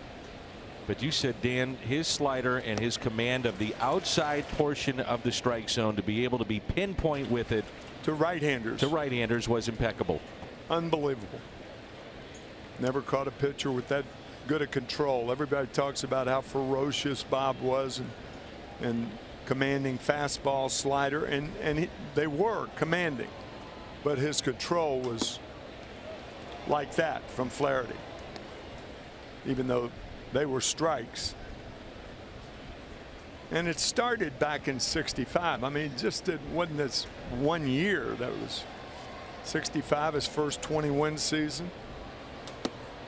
There's a strikeout of Turner. Mentioned control on the outside part, right-hander to right-hander. That was it. That's 7 strikeouts for Flaherty.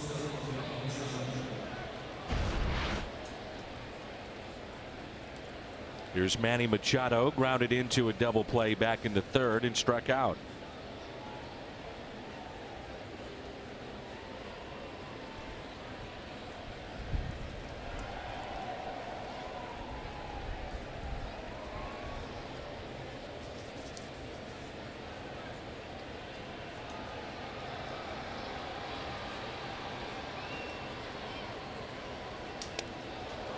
Defensive swing and strike one. That's the inside fastball I'm talking about earlier. If you hit him, so what? But Manny Machado, with 3 ropes last night, needs a ball in there. That's what Major League pitching is all about. And Dan, it's disappearing. Pitching guys inside is disappearing. Agreed. It's not to the betterment of the game either. You think guys are afraid to do it? Yes, because of umpires, because of I would agree. I think that they're afraid that they're going to get warned. Yep. You get a once warning, they do, now you can't pitch defensively. But I mean, to have guys lean out over the plate and it's part of the game. Don't do that.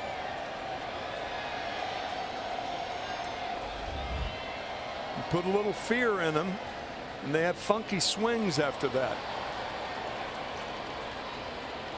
And believe me, I'm not advocating hitting anybody. It's a shame you have to give that caveat to it. Obviously, you're not in to hit it. If you hit a batter, you give him 90 feet. But make an impression inside. Not enough guys do it. And it sets up That pitch right there. Yeah, the ball away, absolutely. They're a little reluctant to dive out over the plate.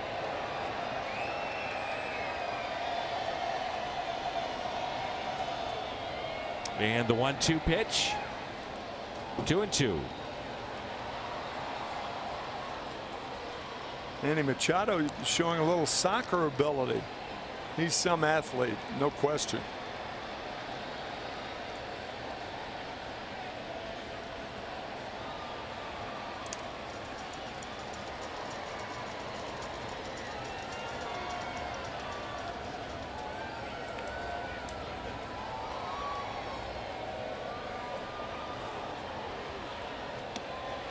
Check swing, and he went. Strikeout of Machado. Think about that at bat now. Knocked him down with the first pitch, inadvertent. Then he hits a rope down the left field line.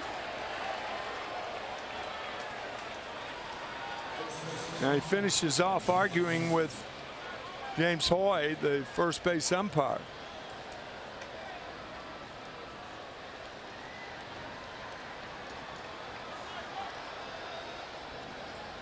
Cardinal rookies, the BJC leaderboard, and Jack Flaherty 168, one back of Shelby Miller, closing in on Dizzy Dean, and the all-time record Rick Ankiel tonight with 8. That's your BJC healthcare difference maker. I was doing the season that Rick Ankiel broadcasting when he was a rookie, and I mean to tell you, Tim, it was remarkable, unbelievable, eye-catching, eye-popping. I was doing the postseason that year. Oh boy. And 2000 was the year that he had issues. Right. Hard to watch. Was.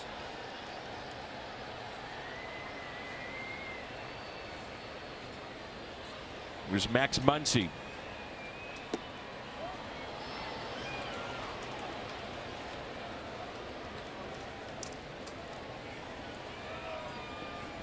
And Rick telling us and telling me he's going to try to come back next spring. Still throwing hard.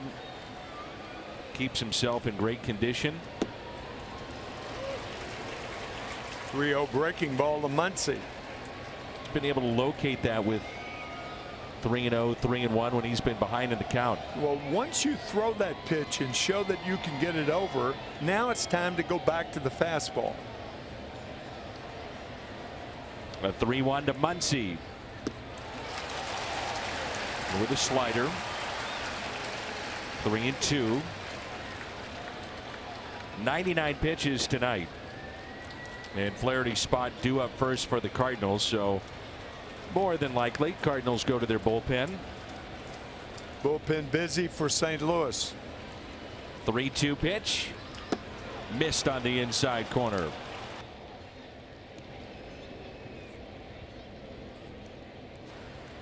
Second walk by Flaherty. Dominic Leone and Brandon Webb getting loose in the St. Louis bullpen. Brian Eversgerd, the bullpen coach, behind them.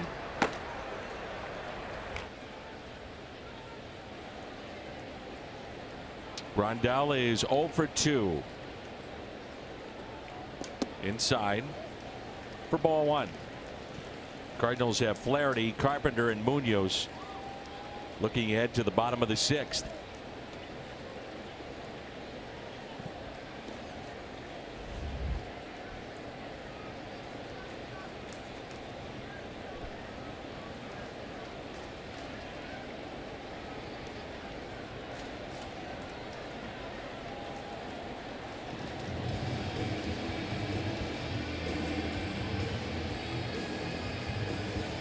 Bello Cooling and Heating, #1 rated. Call now for special offers.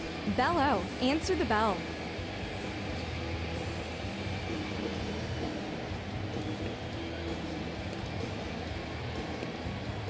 Mike Schultz saying the other day, Yadier Molina, the smartest player and maybe coach, manager he's ever been around.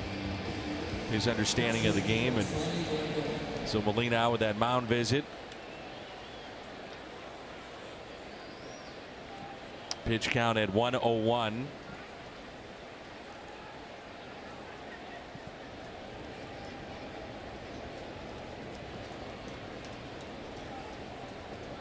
Very short lead at first by Muncy. A ball and a strike. Seen a total of 6 hits in the ball game. 4 for the Dodgers, 2 for St. Louis. And the 1-1. Broken bat. Wong backhands. Wow. Wow. Wow. What a play. Colton Wong. Wow spelled backwards is wow. That is why you are in the Hall of Fame.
Baseball, and a look at the pitchers duel tonight with Jack Flaherty and Walker Buehler. And Tim McCarver, it's been a good one tonight, hasn't it? Kind of what the fans in Los Angeles saw when these two players met each other. Buehler and Flaherty, when they met each other and gave up 1 run in 13 half innings. 7 by the Dodgers, 6 by Flaherty and the Cardinals. So Patrick Wisdom will pinch hit, and that'll be it on the night for Jack Flaherty. And the first pitch is taken for a strike.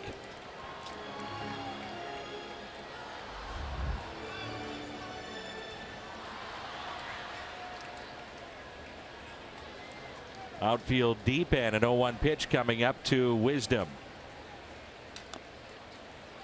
Cardinals saw Buehler perfect through 4 1/3 tonight. Then a base hit by DeYoung to left. Long fly to right. Infield hit by Bader, and then Molina on a hanging breaking ball grounded out to third.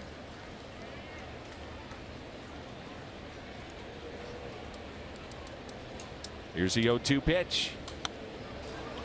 And that's hit out of play.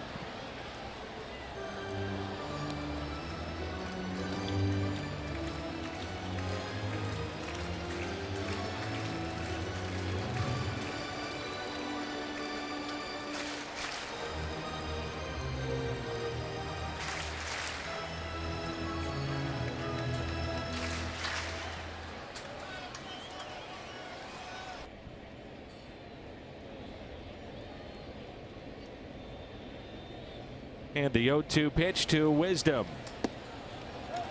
He had a key base hit late against the Pirates closer the other day. He's had some good at-bats coming off the bench. Yeah.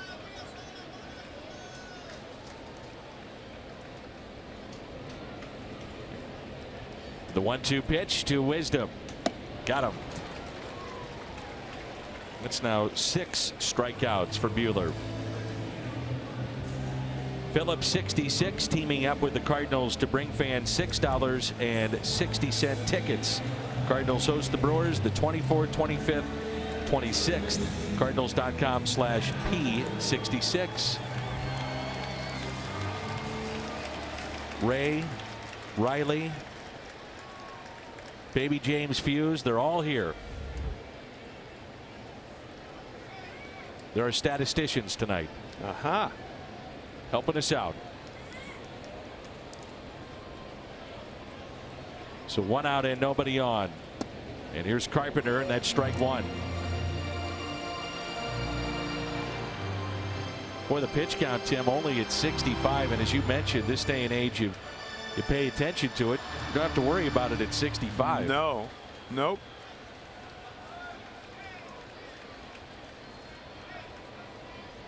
Here's the 0-1. Hey, that's very few pitches to have 6 strikeouts through 5 1/3.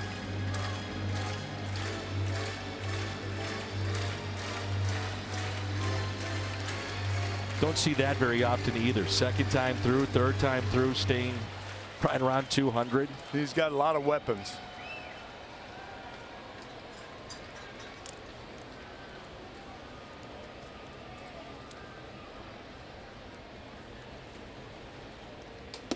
Fastball got him. And Carpenter struck out twice, and both times words with the home plate umpire. Second time Matt has gone down. That ball was on the plate now. May have been high, but it was on the plate. And now Jairo Munoz, who's 0 for 2, grounded back to the pitcher and struck out in the 4th.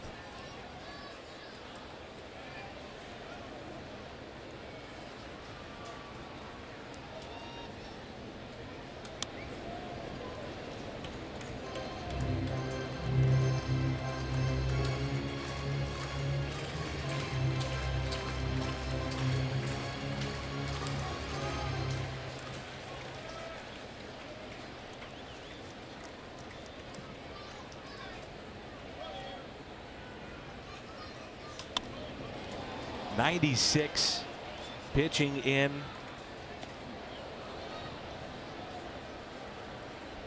Not a lot of wasted motion either.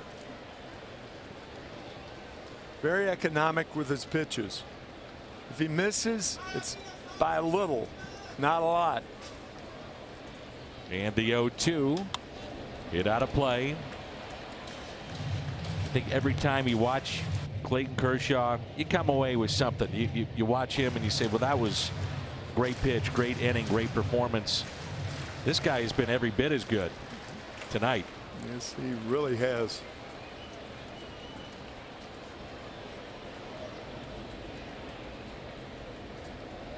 Oh, 2 pitch. And he struck him out.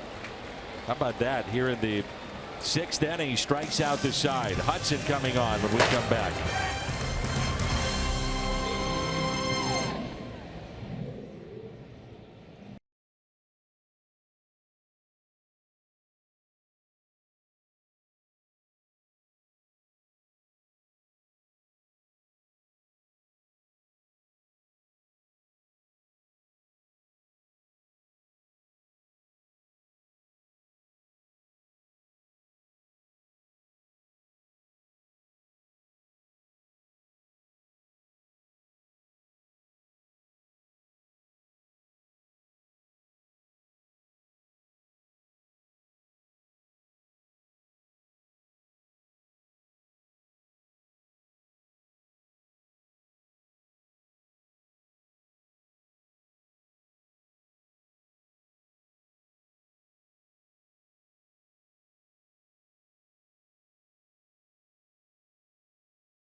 tomorrow.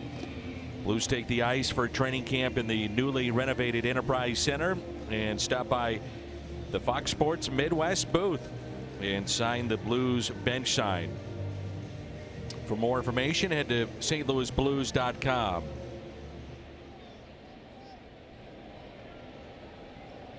Dakota Hudson into the ball game.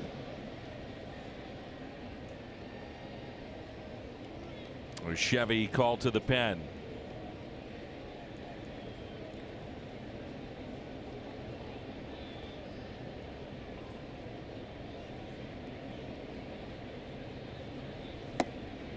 And a strike to Cody Bellinger underway here in the top of the 7th.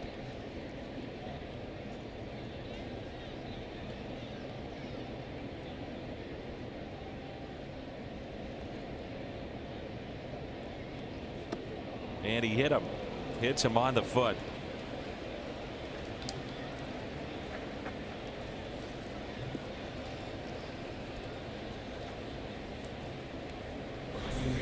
Go back to Yasiel Puig. The difference in this game, it's 1-0. The home run just over the wall and left. A line shot. StatCast AI powered by AWS.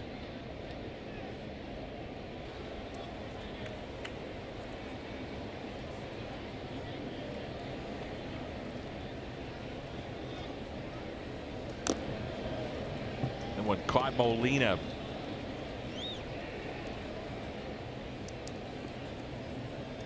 That baseball can be so cruel at times. No remedy for it either.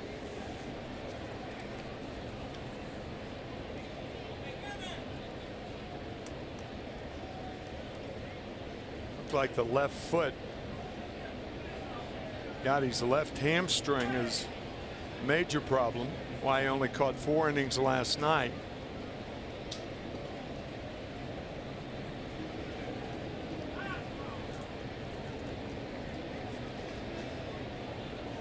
Puig, the solo home run and a strikeout.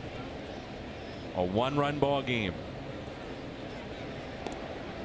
Book on Puig. Puig loves the ball out over the plate. That fastball that he hit off Flaherty.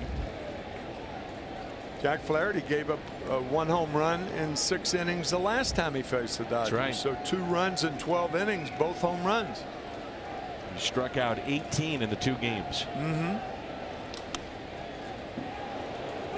A late swing that finds its way into the Cardinal dugout.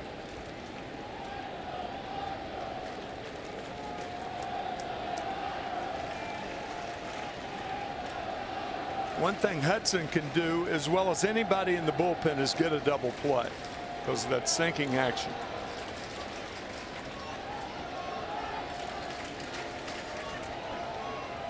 And the 0-2.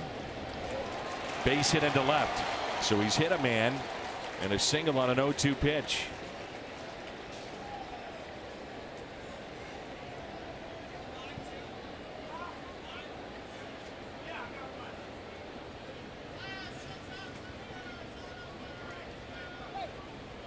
So runners at first and second, and Kike Hernandez coming up, and then the pitcher spot. Yeah, he's removed for a pinch bunter, I would think. Chase Utley.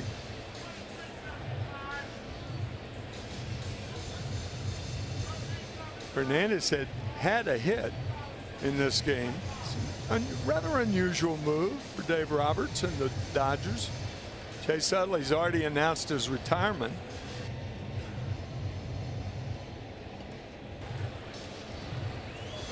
My guess is, Tim, is that he's saying we're not going to worry about a bunt. Go drive him in. Do some damage maybe.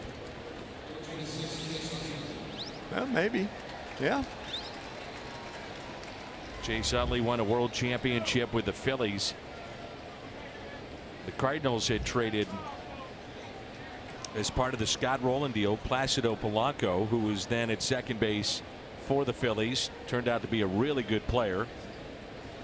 All of a sudden we heard about this guy Chase Utley that made Polanco expendable. Well, turned out to be a pretty darn good player.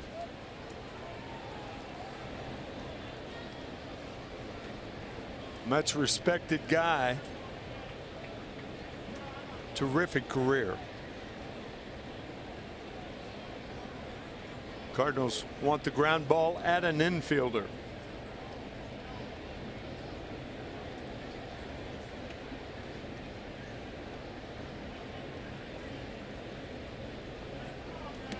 Two balls and no strikes. When Flaherty first got here, and you just wonder if he's hit a wall. You know, he's so efficient coming out of the pen, and now you're seeing a little bit more of the walks. When he's missing, he'll miss by a lot. He's hit a man here. So Dakota Hudson is, you know, maybe hit a wall, and I said Flaherty, I meant Hudson. We'll see. Remember, the idea was that he'd be pitching at Memphis and then shut down once their season was through and compete for a spot in spring training. In trouble here, 3-0.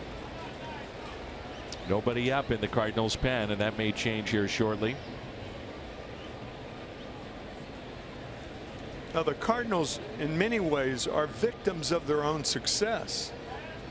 Again, the young pitchers that they have in the bullpen that were up for just a look-see now all of a sudden are vital to their winning ways, even though Hudson's behind in the count.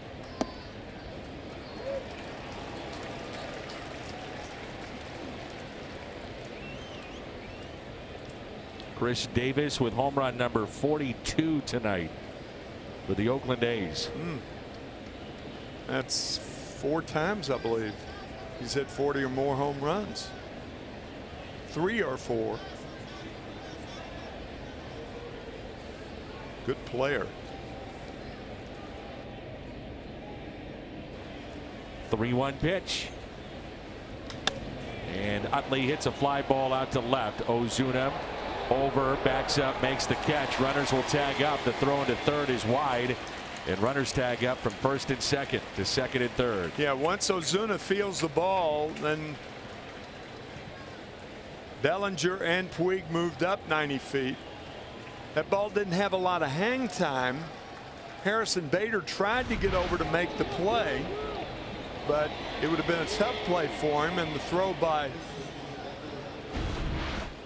Ozuna did what he could, but he's had throwing problems all year.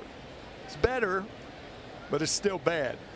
Pitch count at 71 for Buehler. That's it. So he'll hit right now. The infield drawn in. You're live for the bunt. You pinch hit for your Kiki Hernandez, your 8th place hitter. Then you let the pitcher hit for himself. What does that say about your 8th place hitter? Really is a unique move. It is. Just wonder how tempted Dave Roberts was to pinch hitting in this spot. I know the decision I'd make, and I'd stick with Buehler. He's been that good. But that's the fun of baseball. You could also say that's the National League brand of baseball too. You know, go to your bench and you'd say, oh, I get that too.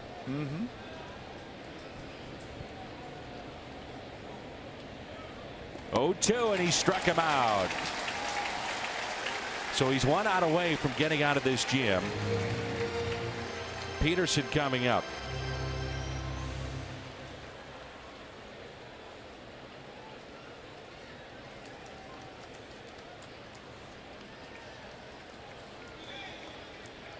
Two outs and runners in scoring position. Peterson 6 for 43. I could have gone either way with Dave Roberts on that. That's why I'm up here and he's down there. Yeah, but those are reasonable questions that you're putting forth. Sure. And they make a lot of sense. I mean, if you're a Los Angeles writer, you're already preparing your story. Oh, yeah. One way or the other. That's right. So 2 outs, 2 on. It gets away from Molina, and a run will score, and it gets away again, and here comes another one. Puig racing in, and he's out. That's the third and final out to end the top of the seventh, but a ball that gets through Molina. It also caught the home plate umpire, and it makes it a 2-0 Dodger lead.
Looked to be that he was crossed up. Clearly a cross up. Molina was looking for the fastball. He got the curveball, or the local as the players referred to it. And a good play to recover to get Puig at home. But they were talking about it on the way off the field. You can't read lips, but if we could, probably would have said Yachty to Hudson is a cross up. And a costly one. Yes. The Gateway Honda home run inning. Cardinals hit a home run. The Gateway Honda dealers donate $1,000 to the Make-A-Wish Foundation of Missouri. 2-0 now, Dodgers.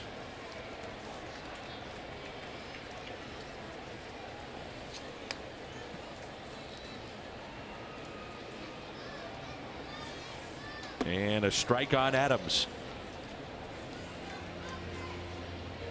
Buehler struck out the side in the sixth.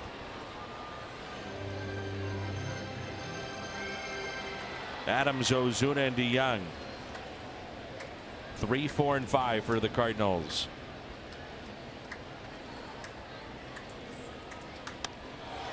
And a high fly ball lifted out to right. Puig under it to make the catch.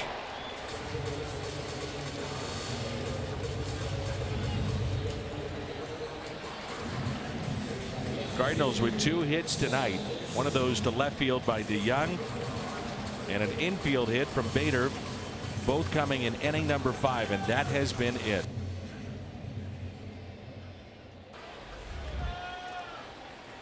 One impressive thing about Walker Buehler is that he hadn't even been close to walking a hitter. Total confidence.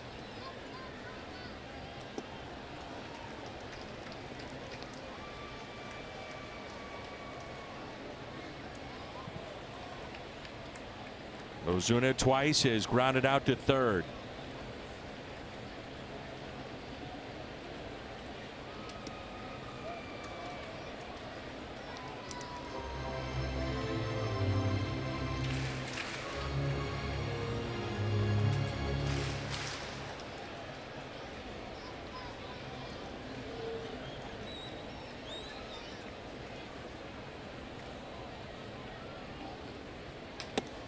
If the Cardinals cannot come back, the Dodgers and the Cardinals tied for that final wild card spot.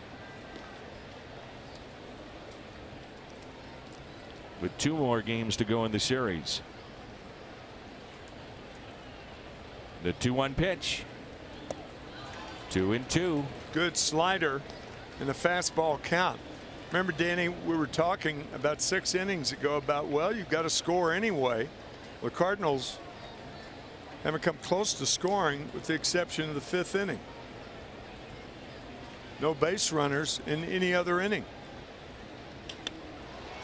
Off the end of the bat to center. Bellinger.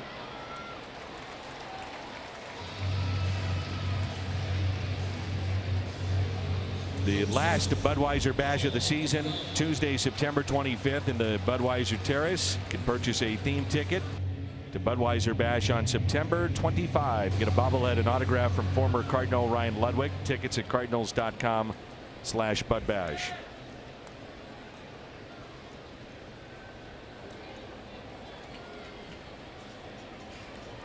Right now, Dave Roberts, he loves what just took place. Kept Buehler in the game and still picked up the run. Still picked up at least 1 run. Very efficient tonight. This will be pitch number 80 coming up. And this is a night that they needed their starter to go a little bit deeper. Not to say with rosters expanded you're not protected in the bullpen, but Kenley Jansen, a lot of pitches last night. He's thrown in 2 days in a row, so may see somebody different at the back end of the game. Somebody like Pedro Baez, for instance. That's what I'm thinking.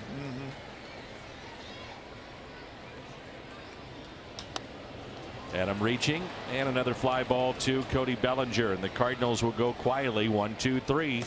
We head to the 8th. Top of the lineup for the Dodgers coming up.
Hall of Famer and humanitarian Roberto Clemente dedicated his life to helping others. And Major League Baseball annually honors the player who best exemplifies Clemente's spirit. Yadier Molina is the Clemente nominee for his efforts to aid Puerto Rico after Hurricane Maria.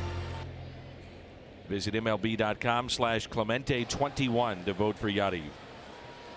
Chevy call to the pen. And Dominic Leone.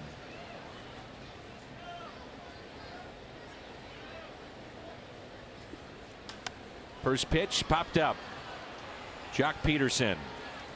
Carpenter calling for it and makes the catch for the first out.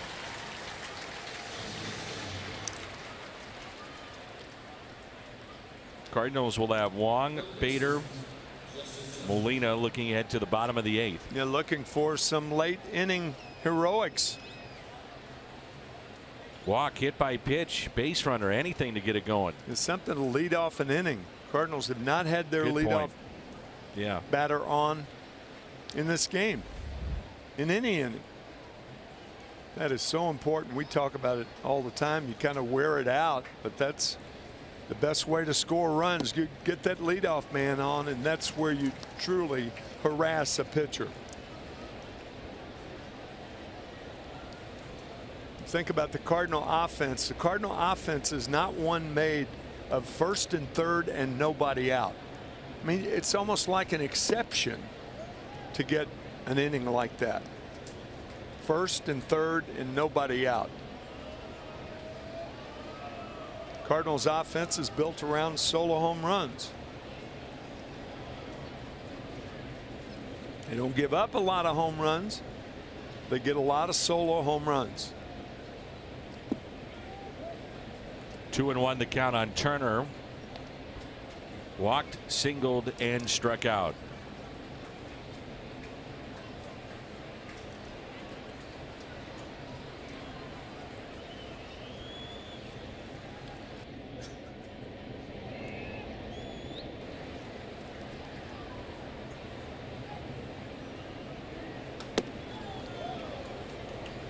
Three and one. Quick turnaround tomorrow. Fox Saturday Baseball. Game that'll come your way at noon. And then Sunday Night Baseball. And the Cardinals does not get any easier. Head out to Atlanta. Just a 3-game road trip and then right back home, and there's a 1-out walk.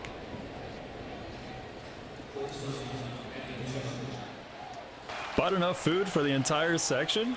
We understand. Great Southern Bank. We're fans too.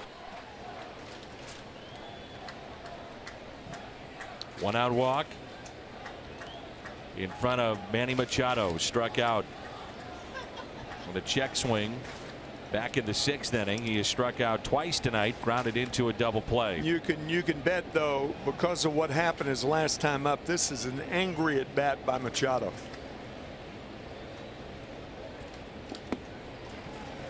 Can make you go out of the strike zone and chase pitches.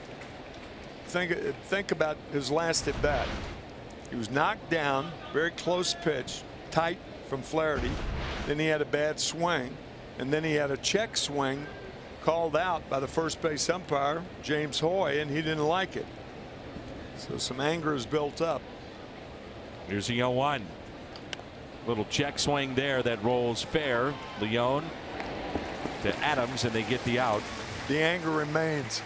You bet it does. After that, believe me, I'm not laughing at a check swing out, but I'll guarantee you he is angry with the last 2 at bats. A little check swing. Leone coming inside, and a good play to get him at first base. the attendance tonight, 46,036. 46036. Sellout number 22 this year here at Busch Stadium. Standing room only here at the ballpark. So 2 outs, and here's Muncy.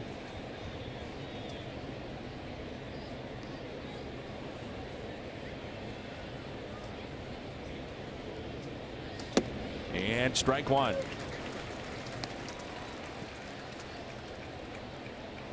Milwaukee a 4-3 lead over Pittsburgh in the bottom of the 6th.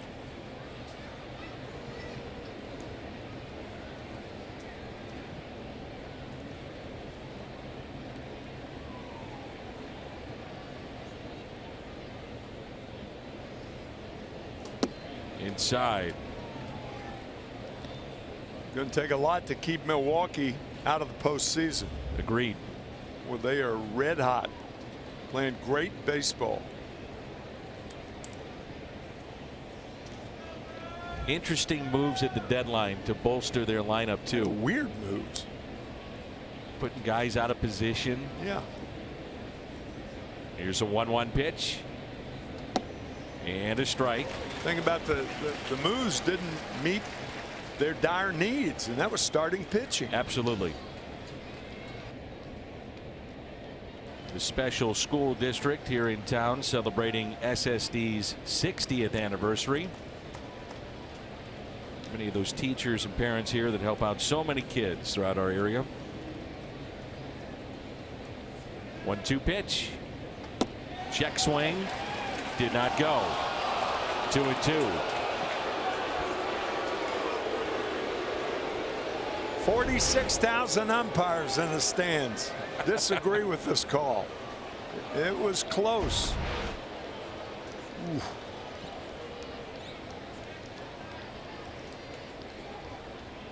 Ring him up. Says 46,000. And 36. The 2-2. Now Muncy steps out.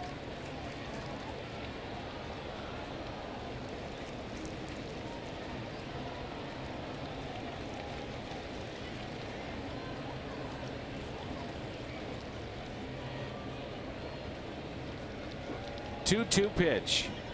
Foul back. Boy, he doesn't get cheated down, does he? No, he does not. Well, I mean, if your name is Max Muncy, yeah, you hit bombs. You're not gonna get cheated. You're gonna swing as hard as you can all the time. That's a great baseball name, or a boxer's name. That would be a great boxer's name. Detective Max Muncy. Yeah, Max Muncy. Yes. Max Muncy on the scene. Yes.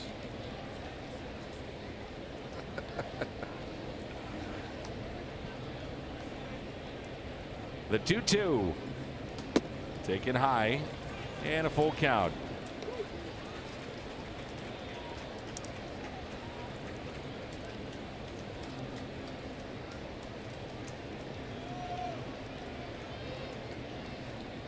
Max Muncy reporting. I'm live on the scene.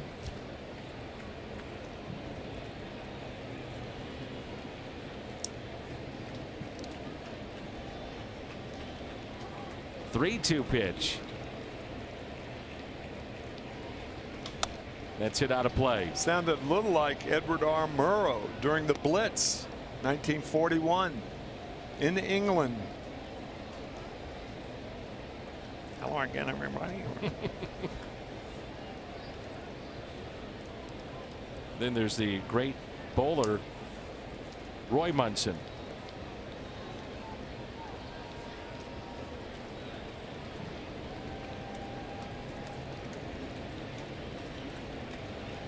I'll tell you during the break, Tim. Good.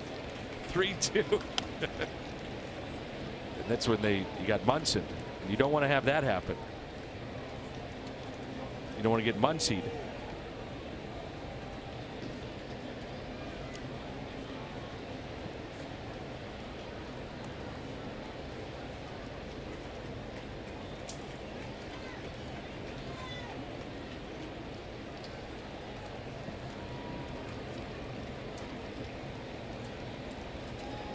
The 3-2 pitch.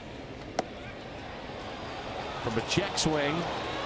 Thought he had him struck out to now a walk.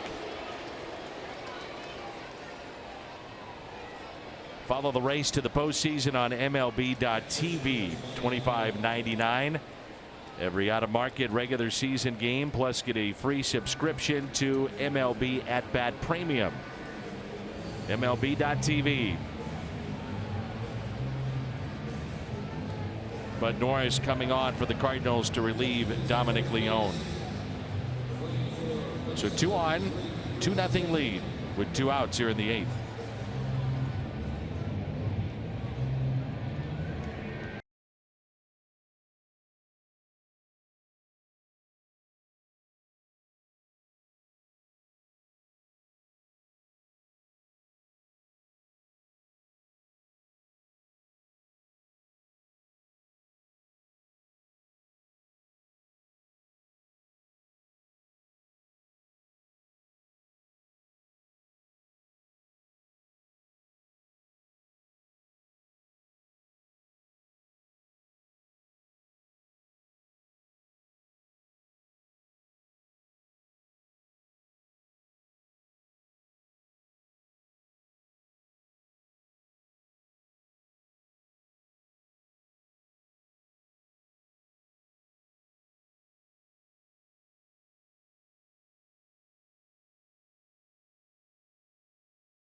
We talked about this situation that Mike Schilt had with Grandal last night from the previous series at Dodger Stadium, and that's when he elected to stay with a right-hander and keep him on this side of the plate. He's a switch hitter.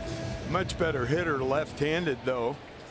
Most of his home runs have come from the left side. And I think your point during the break, though, Tim, about he's not going to take him out. Dave is not going to take. He's going to let him hit right-handed, and right-handed he's batting .209. That's how if you bring the left-hander in, you swing him around. And the point that you made was that he's calling a good game. He's on the same page. Shutout. Yeah. Managers don't take catchers out who are calling a shutout in the 8th inning. Valid points.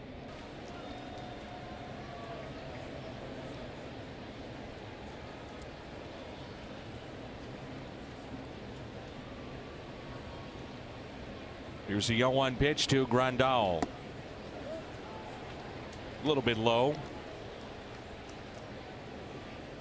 Fastball, cutter, slider, the Hyundai pitch arsenal.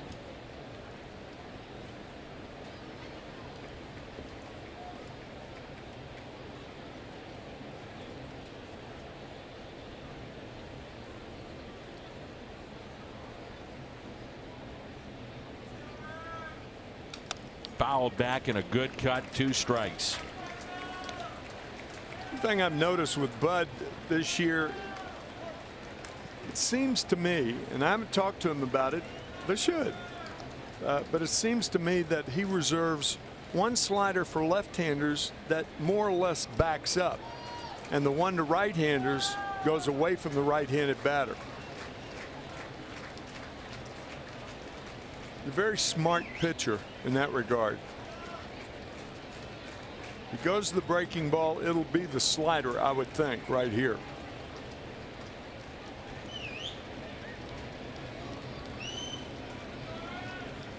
And the 1-2 hit out of play.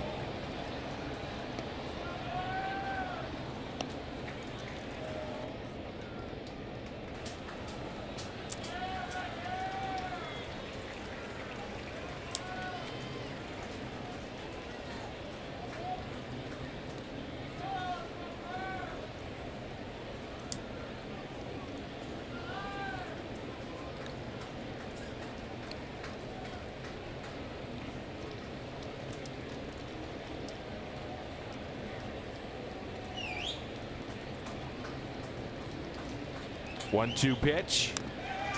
Just got a piece. 2 pitches ago. I'm not sure if Norris didn't aggravate his lower half and been dealing with that all season long. And last time out, he was limping off the mound a few nights ago.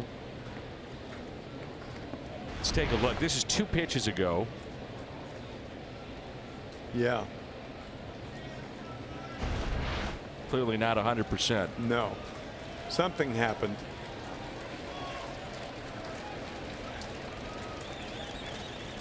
One ball and 2 strikes with 2 runners on. And the next by Norris. Fouled back again.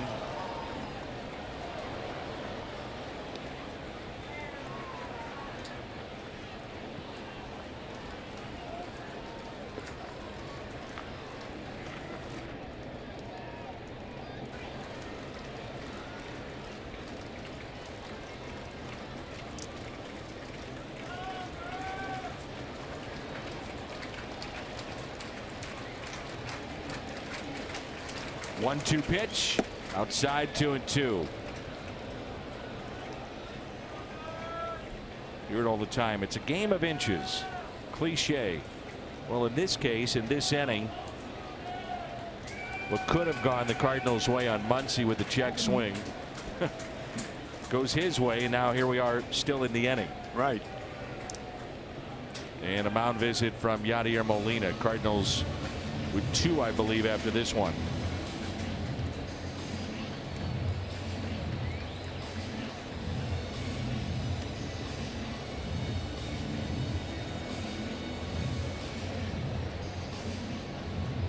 But Norris has had a very good year.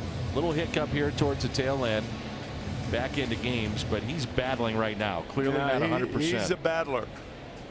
All the Cardinal pitchers, as far as guys wanting the ball, but Norris is #1 in that regard. 2-2. Got him. Strikeout. Good job by Norris. It stays 2-0. It's midway through 8. Wong, Bader, and Molina coming up.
Brought to you by Budweiser. Wherever legendary MLB moments happen, Budweiser will be there.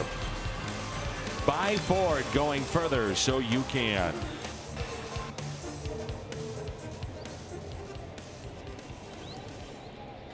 Taylor stays in the ballgame in center field.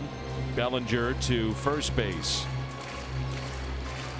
Taylor, by the way, had never played center field until last year. Yasiel Puig is barely to his position in right field.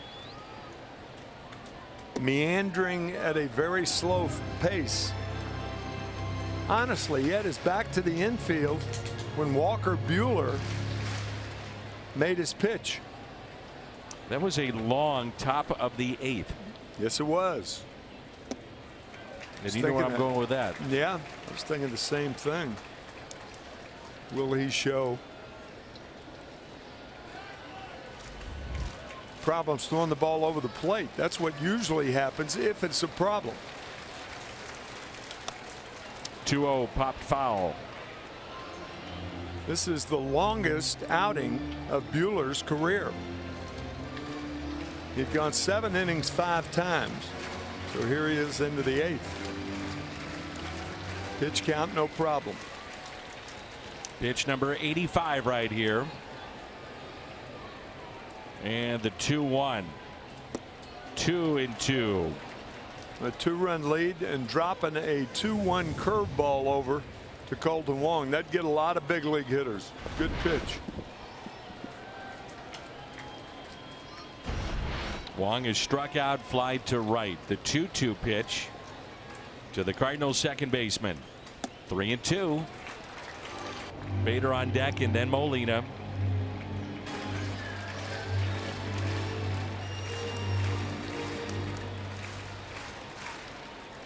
Need to get something going. This is a key at bat. 3-2. He walked him. Tying run comes to the plate.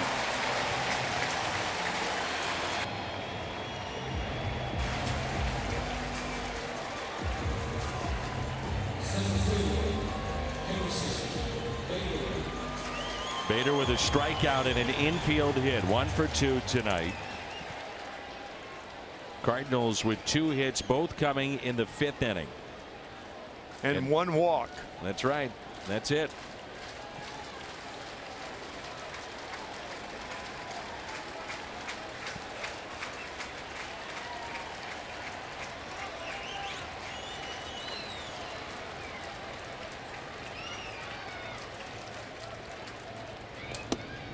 Ball 1. Dodger bullpen stirring as we speak.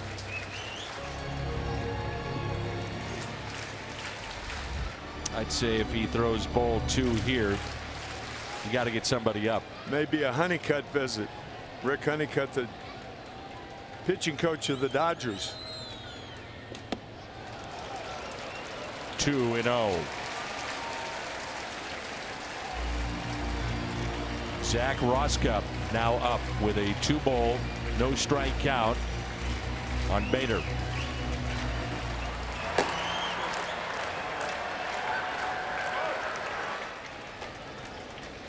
Bader might be taking here. Not bad strategy. Ooh. Cancel that. Harrison trying to tie this ball game up with that swing. And I'm with you. I see either way. You might get a 2-0 cookie, or you're going to get the same pitch 2-1 that you got 2-0. Difference is you have 1 shot at it instead of 2. Second one coming up.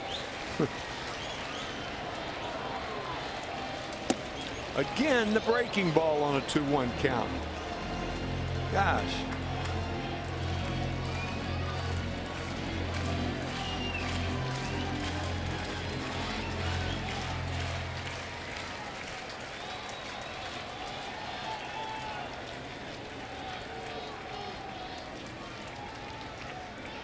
Two up the middle, backhanded, a flip, and a turn by Machado. My goodness. How good is that play up the middle?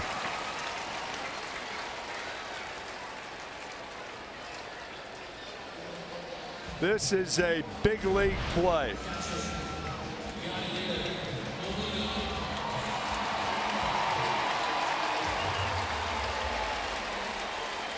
The question would be, did he touch the bag? And I do think he scraped it. Boy, I'll tell you. Great play for Machado to get rid of that ball. You talk about the ballet in baseball. Whew, pretty sweet. Dozier started it with the backhand, and now it's Molina. From the Cardinals' perspective, you get concerned about a double play.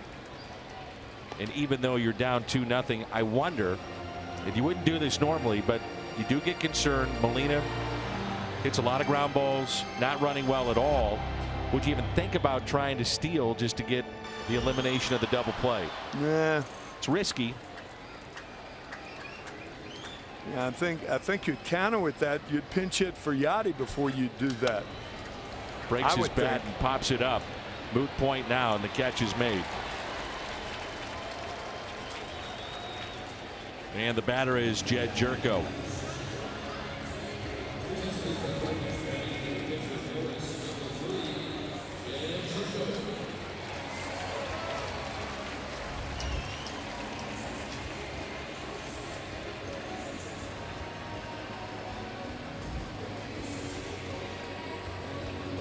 Every Cardinal fan listening in and at the ballpark knows about Jed Jerko and his prowess with the fastball. He can turn any fastball around, and obviously the Dodgers know that too. And here comes Rick Honeycutt to go over that precise point, I would imagine. Dylan Floro, the right-hander, also throwing, so Roskup, you have to think, is getting loose for Carpenter.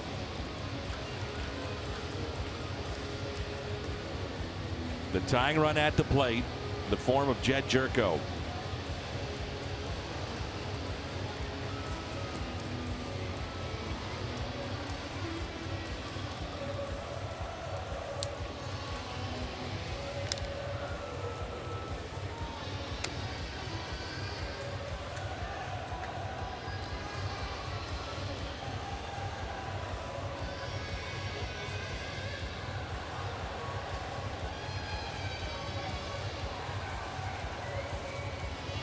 Big crowd for the most part, quiet tonight.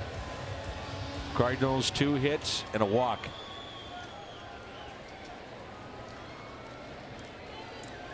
The trail 2-0 with a 1-game lead for the second wild card spot against the Dodgers.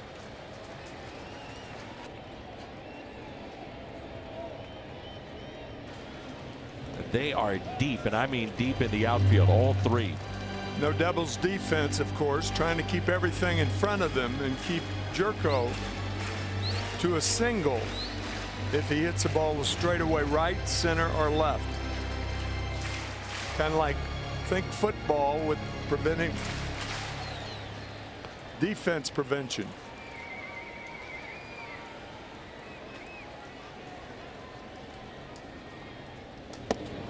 One ball and 1 strike. I remember John Madden saying some teams overdo that, and it's overdone in baseball too. Well, anything to right, I'm not sure Puig's going to get it unless it's hit to the track. Right.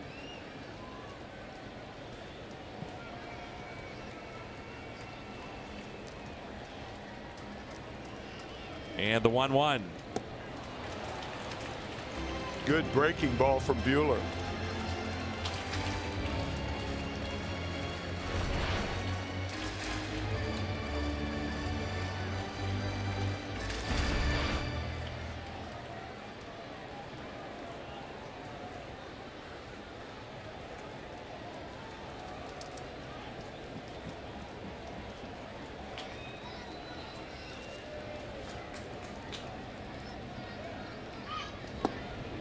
Two and 2.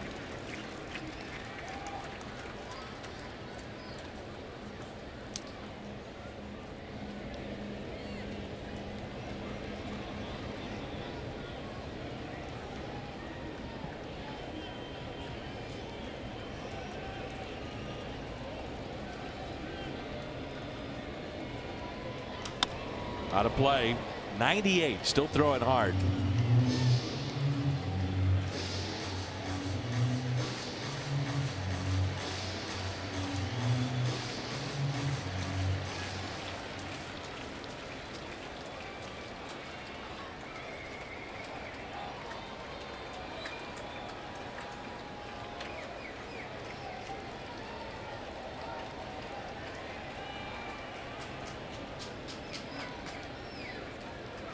The 2-2 again.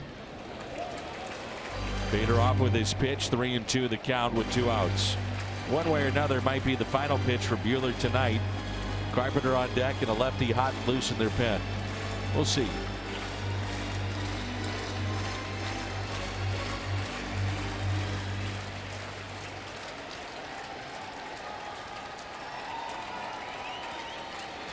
Got to make sure he throws if you're Bader. And he walked him a bit low. And Matt Carpenter coming up. Dave Roberts, does he go to his bullpen? He struck out Carpenter twice and he's 0 for 3 tonight.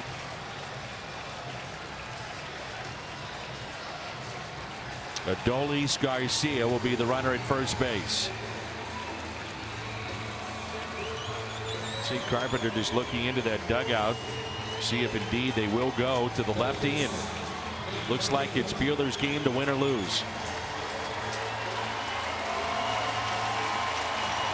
He has struck out Carpenter twice on fastballs. Everybody knows Matt Carpenter could turn a fastball around in a heartbeat.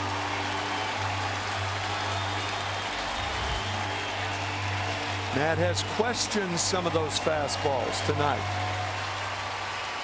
Striking out twice. 35 home runs on the year. Strike 1. Got a fastball.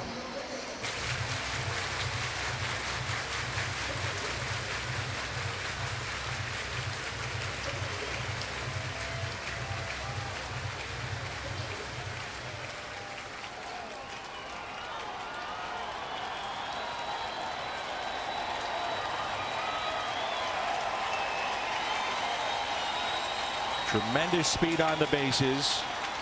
Garcia the runner at first, Bader at second, and a count of no balls, And one strike on Matt Carpenter.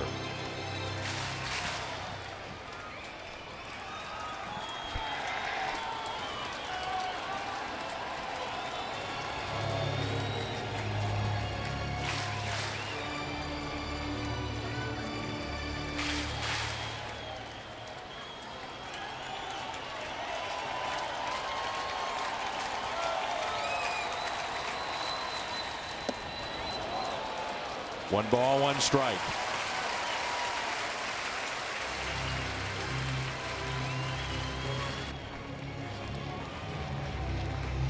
Last pitch looked like a changeup, didn't it? High change.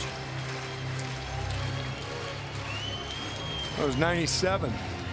Still wasn't a good pop on the fastball. Get that fastball down to where Carpenter can handle it. His first homer in a while. Ooh.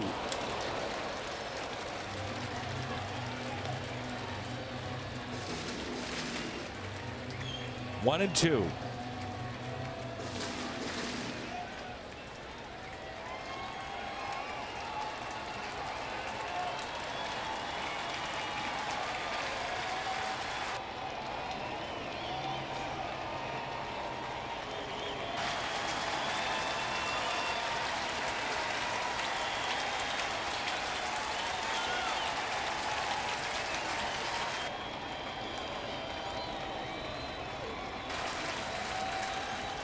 Two and two.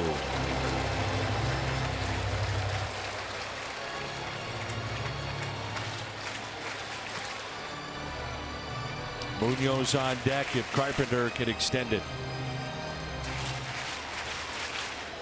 Good speed on the bases for St. Louis.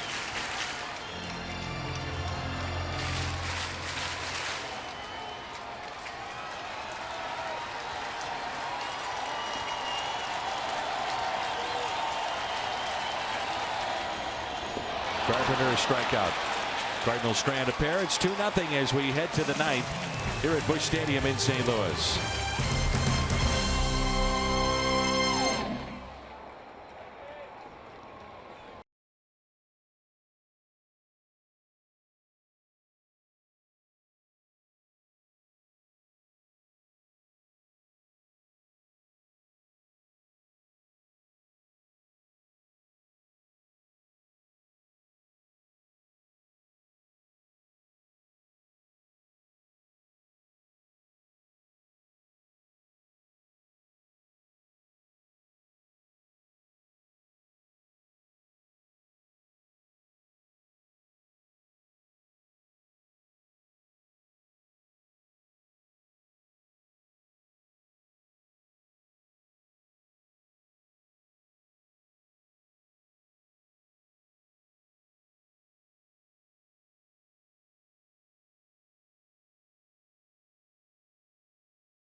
Well, the Dodgers needed a big performance tonight, and they've gotten that out of Buehler. Looks like his night is through with the handshakes and the hugs. With the strikeout of Carpenter, and it stays 2-0 as we go to the top of the ninth, and Webb into the ball game for St. Louis. That was just a sensational performance by the young Walker Buehler. Sensational indeed. It really was. Tyler Webb, the left-hander in there. Try to hold it at 2. and see if the Cardinals can't score in the bottom of the ninth. Cardinals will have Munoz, Adams, and Ozuna. There's Cody Bellinger as he looks at a strike.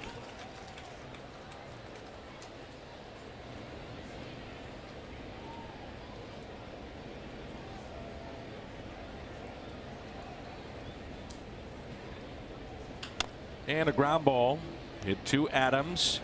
Webb just got him.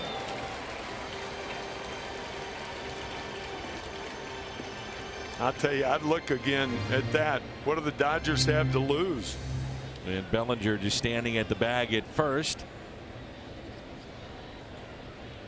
Nope. It was very close.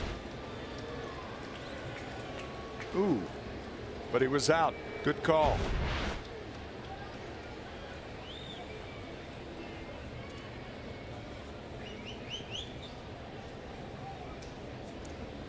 Kenley Jansen up in the bullpen for the Dodgers. Really? Get out of here, partner. That one surprises me. Me too. I mean, the Cardinals have gotten to him. This will be 3 days in a row. And he threw a ton of pitches in game 1 of the series last night. Mm-hmm.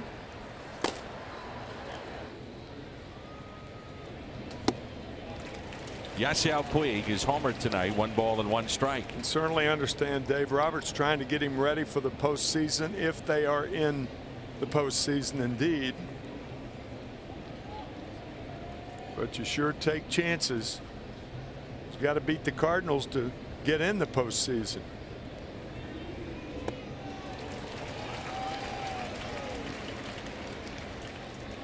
It's 29 pitches last night for 29, Jansen. was it? 29. And he threw in Cincinnati the day before. So 3 days in a row. Wow.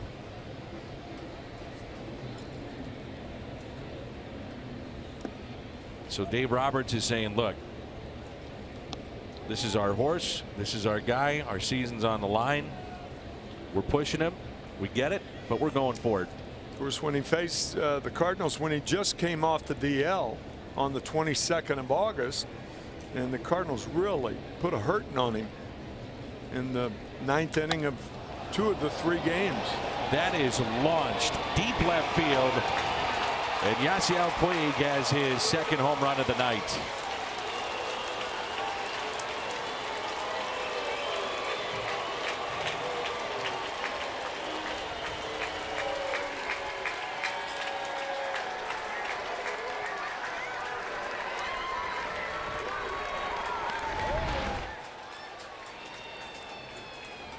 Looked like an off-speed pitch of some kind, middle of the plate.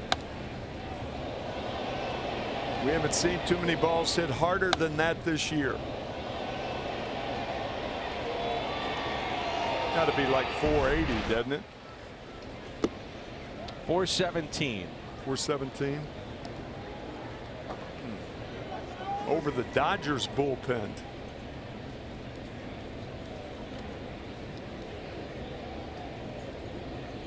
Here's Brian Dozier.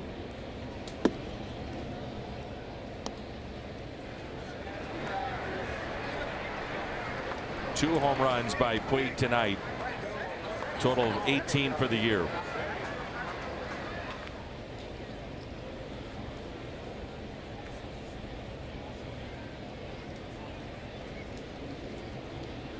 Two 2-0 the count on Dozier. One season in Minnesota, he had 42 home runs. 2-1 the count. This crowd has gotten awfully quiet.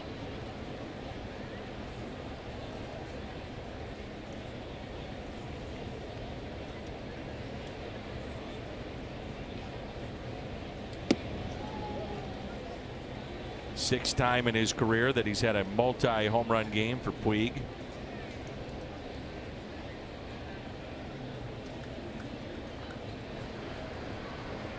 Dodgers offense tonight has been 2 home runs by Puig and a cross-up and a pass ball by Yadier Molina to score those 3 runs. And I thought Dozier did go too far. And he did. Home plate umpire bringing him back. Just think, now you got to put your pad back on. You've taken it off going to first to try to sell it to the umpire, and now you got to put it back on after being called back.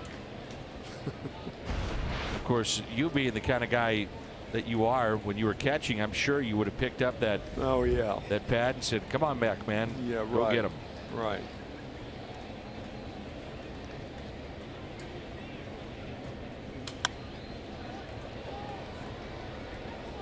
Don't give me that look. I didn't pick up things and give them to hitters. And I didn't care if they didn't pick my mask up when I went for a foul ball. I didn't. I know. 3-2 pitch, and he struck him out.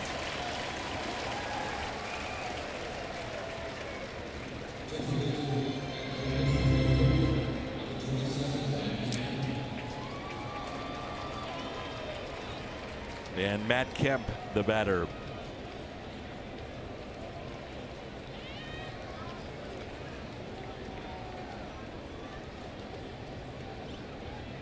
Two outs, nobody on, 3-0 our score.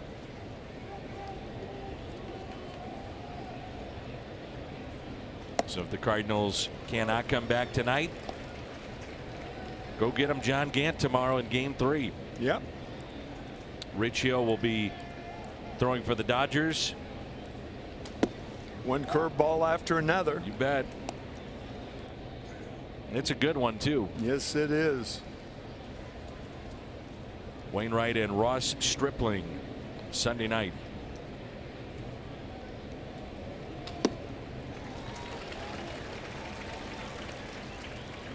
One and two the count. Chicago holds on for a 3-2 win over the Reds. Milwaukee has opened up a 7-3 lead over Pittsburgh.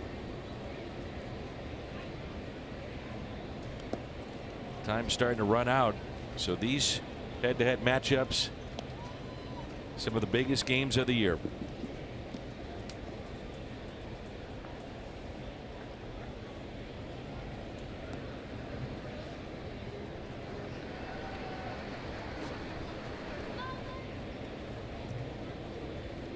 The 2-2.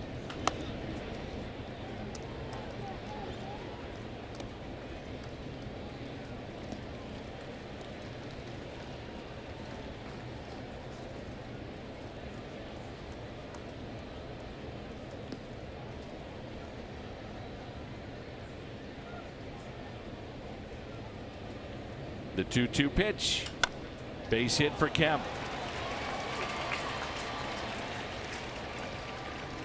Nice piece of hitting there. Down and away, went with it. My gosh. Can't handle that pitch any better than he did. Rear end out. Hands back. Base hit to right.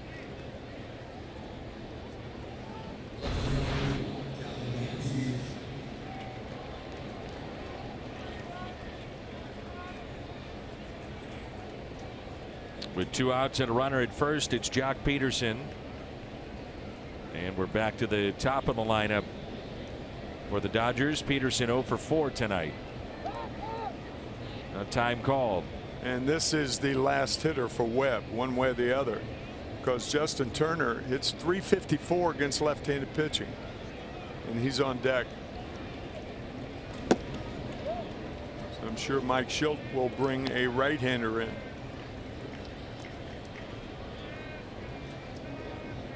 Did have Jordan Hicks up. Normally, only time you see Hicks tie ball game or the lead. A ball and a strike.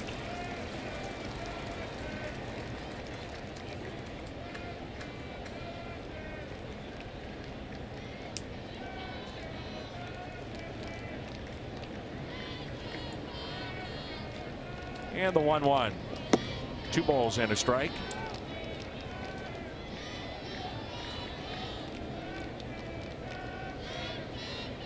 Our next telecast on Fox Midwest will be Monday from Atlanta. Nationally televised tomorrow and on Sunday.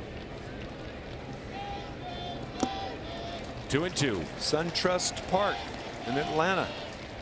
Only time, of course, this year that the Cardinals go to Atlanta to play. Braves have opened up a 7.5 game lead. Man, that happened quickly too, didn't it, Dave? Sure did. 2-2.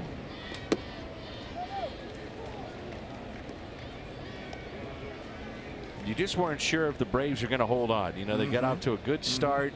Feisty Phillies, fighting Phils. Would Washington be the team that most thought they should have been? Never got their bullpen in order. And the 3-2 pitch. Peterson throws his bat, tosses the helmet. Strikeout for Webb, home run for Puig. 3-0 our score.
The story tonight, the Budweiser plays of the game.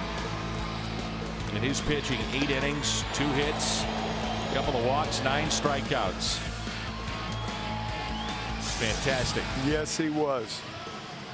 Well, Jansen threw 3 consecutive days 2 weeks ago. All were at home against Arizona. Their Chevy called to the pen. That's his numbers against St. Louis this year. So he's got back-to-back appearances, 39 pitches thrown the last 2 days. I think with the Cardinals trailing by 3 runs, you ought to at least give him a chance to get wild, which he was last night. You know, on a 2-0 pitch you take, on a 3-1 pitch you take. May take a strike to begin with.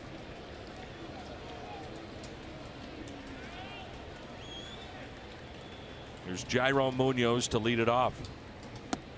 And strike 1.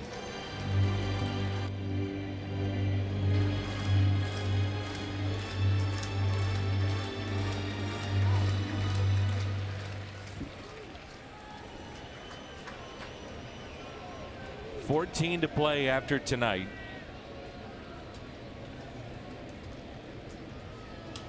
Oh, 0-2 the count. Could be 14 to play. And tied for the second wild card spot.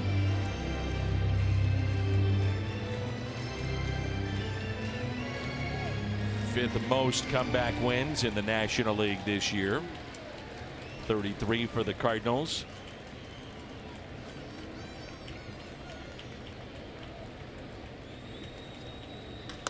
And a grounder that's just foul.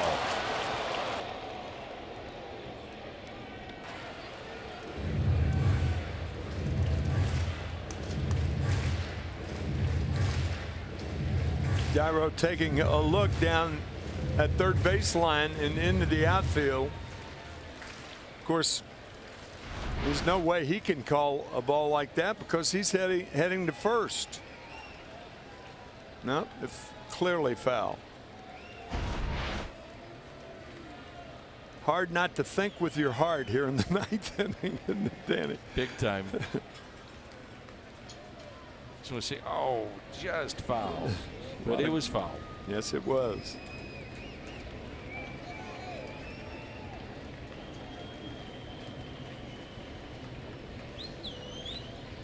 And an 0-2 pitch to Munoz. Out of play. That's the one thing about Jansen. And think about, you know, for a strikeout pitcher, a guy like him who's an ex-catcher, he doesn't waste pitches. 0-2 pitch, you get the same pitch you're going to get 2-0. For the most part, you know. At least that's his aim. 0-2 pitch again. Inside, and it may have hit him. It did. How about that? Yeah, it hit Munoz. And the Cardinals will have the leadoff man aboard. Looked like right below the right elbow. That's Bob Guerin, the bench coach. They can challenge this if they want. If they see that it's very, very close, they could go ahead and challenge. And this late, they might do it anyway. Yeah, right. But Munoz went to it right away. I think that usually that's an umpire's best gauge. Yeah, that hit him. Right elbow. You could see Munoz's reaction. Hitters can't react that quickly. That's your best gauge, is to go off the hitter. Adams here. And then Marcell Ozuna.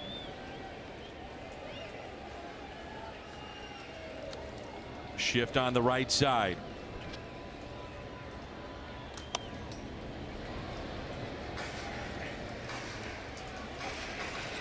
That's Jansen's best pitch. Everything's one speed. It's a fastball. It's a cut fastball that goes into left-handed batters.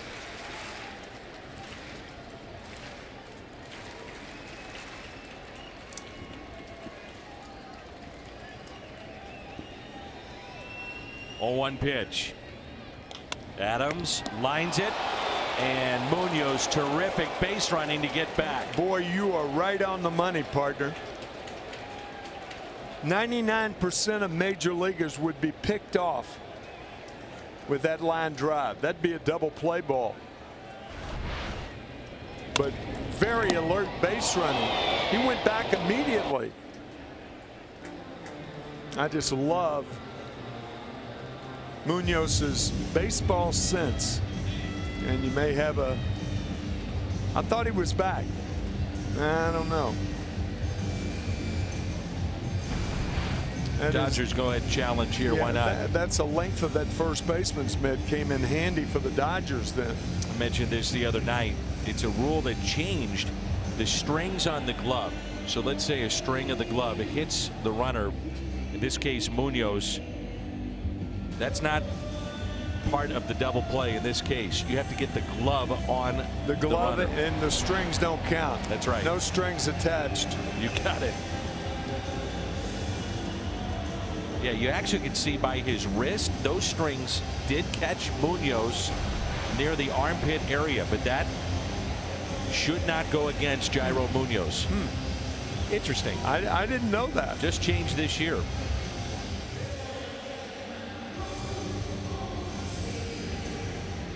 Some of those strings, by the way, on first baseman's mitt and catcher's mitts changes. I mean, seems like they get longer and longer every year.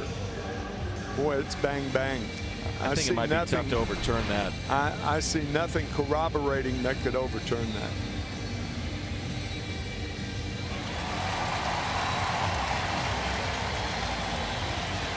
That is just brilliant base running and a sense for the ball, where the ball is. Guarantee you somebody, probably 99% of major league runners, would take that first step towards second. No doubt. And he didn't. His first step was toward first. And Munoz wiggling his finger like Dikembe Mutombo. Yeah, no. It's funny. So the call stands, and here's Ozuna, 1 out and a runner at first base. Yeah, meanwhile, Matt Adams sets it right on the nose. And Ozuna on the first pitch. Pops it up. Turner in fair territory to make the catch. And there's 2 away. Final hope for the Cardinals, Paul DeJong, who homered against Jansen in the series at Dodger Stadium. The last Dodgers shutout in St. Louis was Darren Dreifert in May of 2000. He went 9 innings, 2 hits.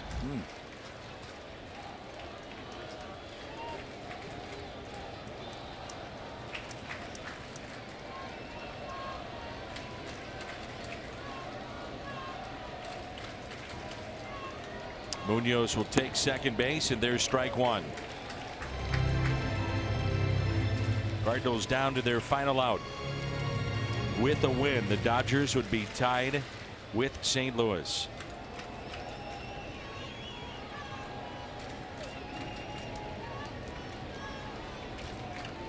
And the 0-1 pitch to Paul DeJong. That's popped up. Grandal gives it a look. That'll find the seats, and it's 0-2. Trying to extend the ball game to Colton Wong.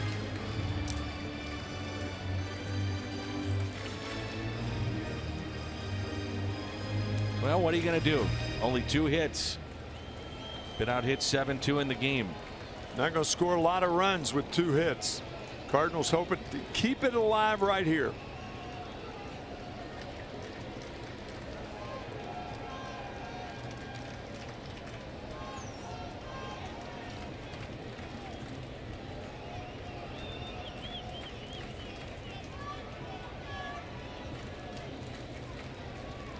And the 0-2 pitch. Inside corner. The Dodgers and Cardinals are now tied in the National League wildcard race.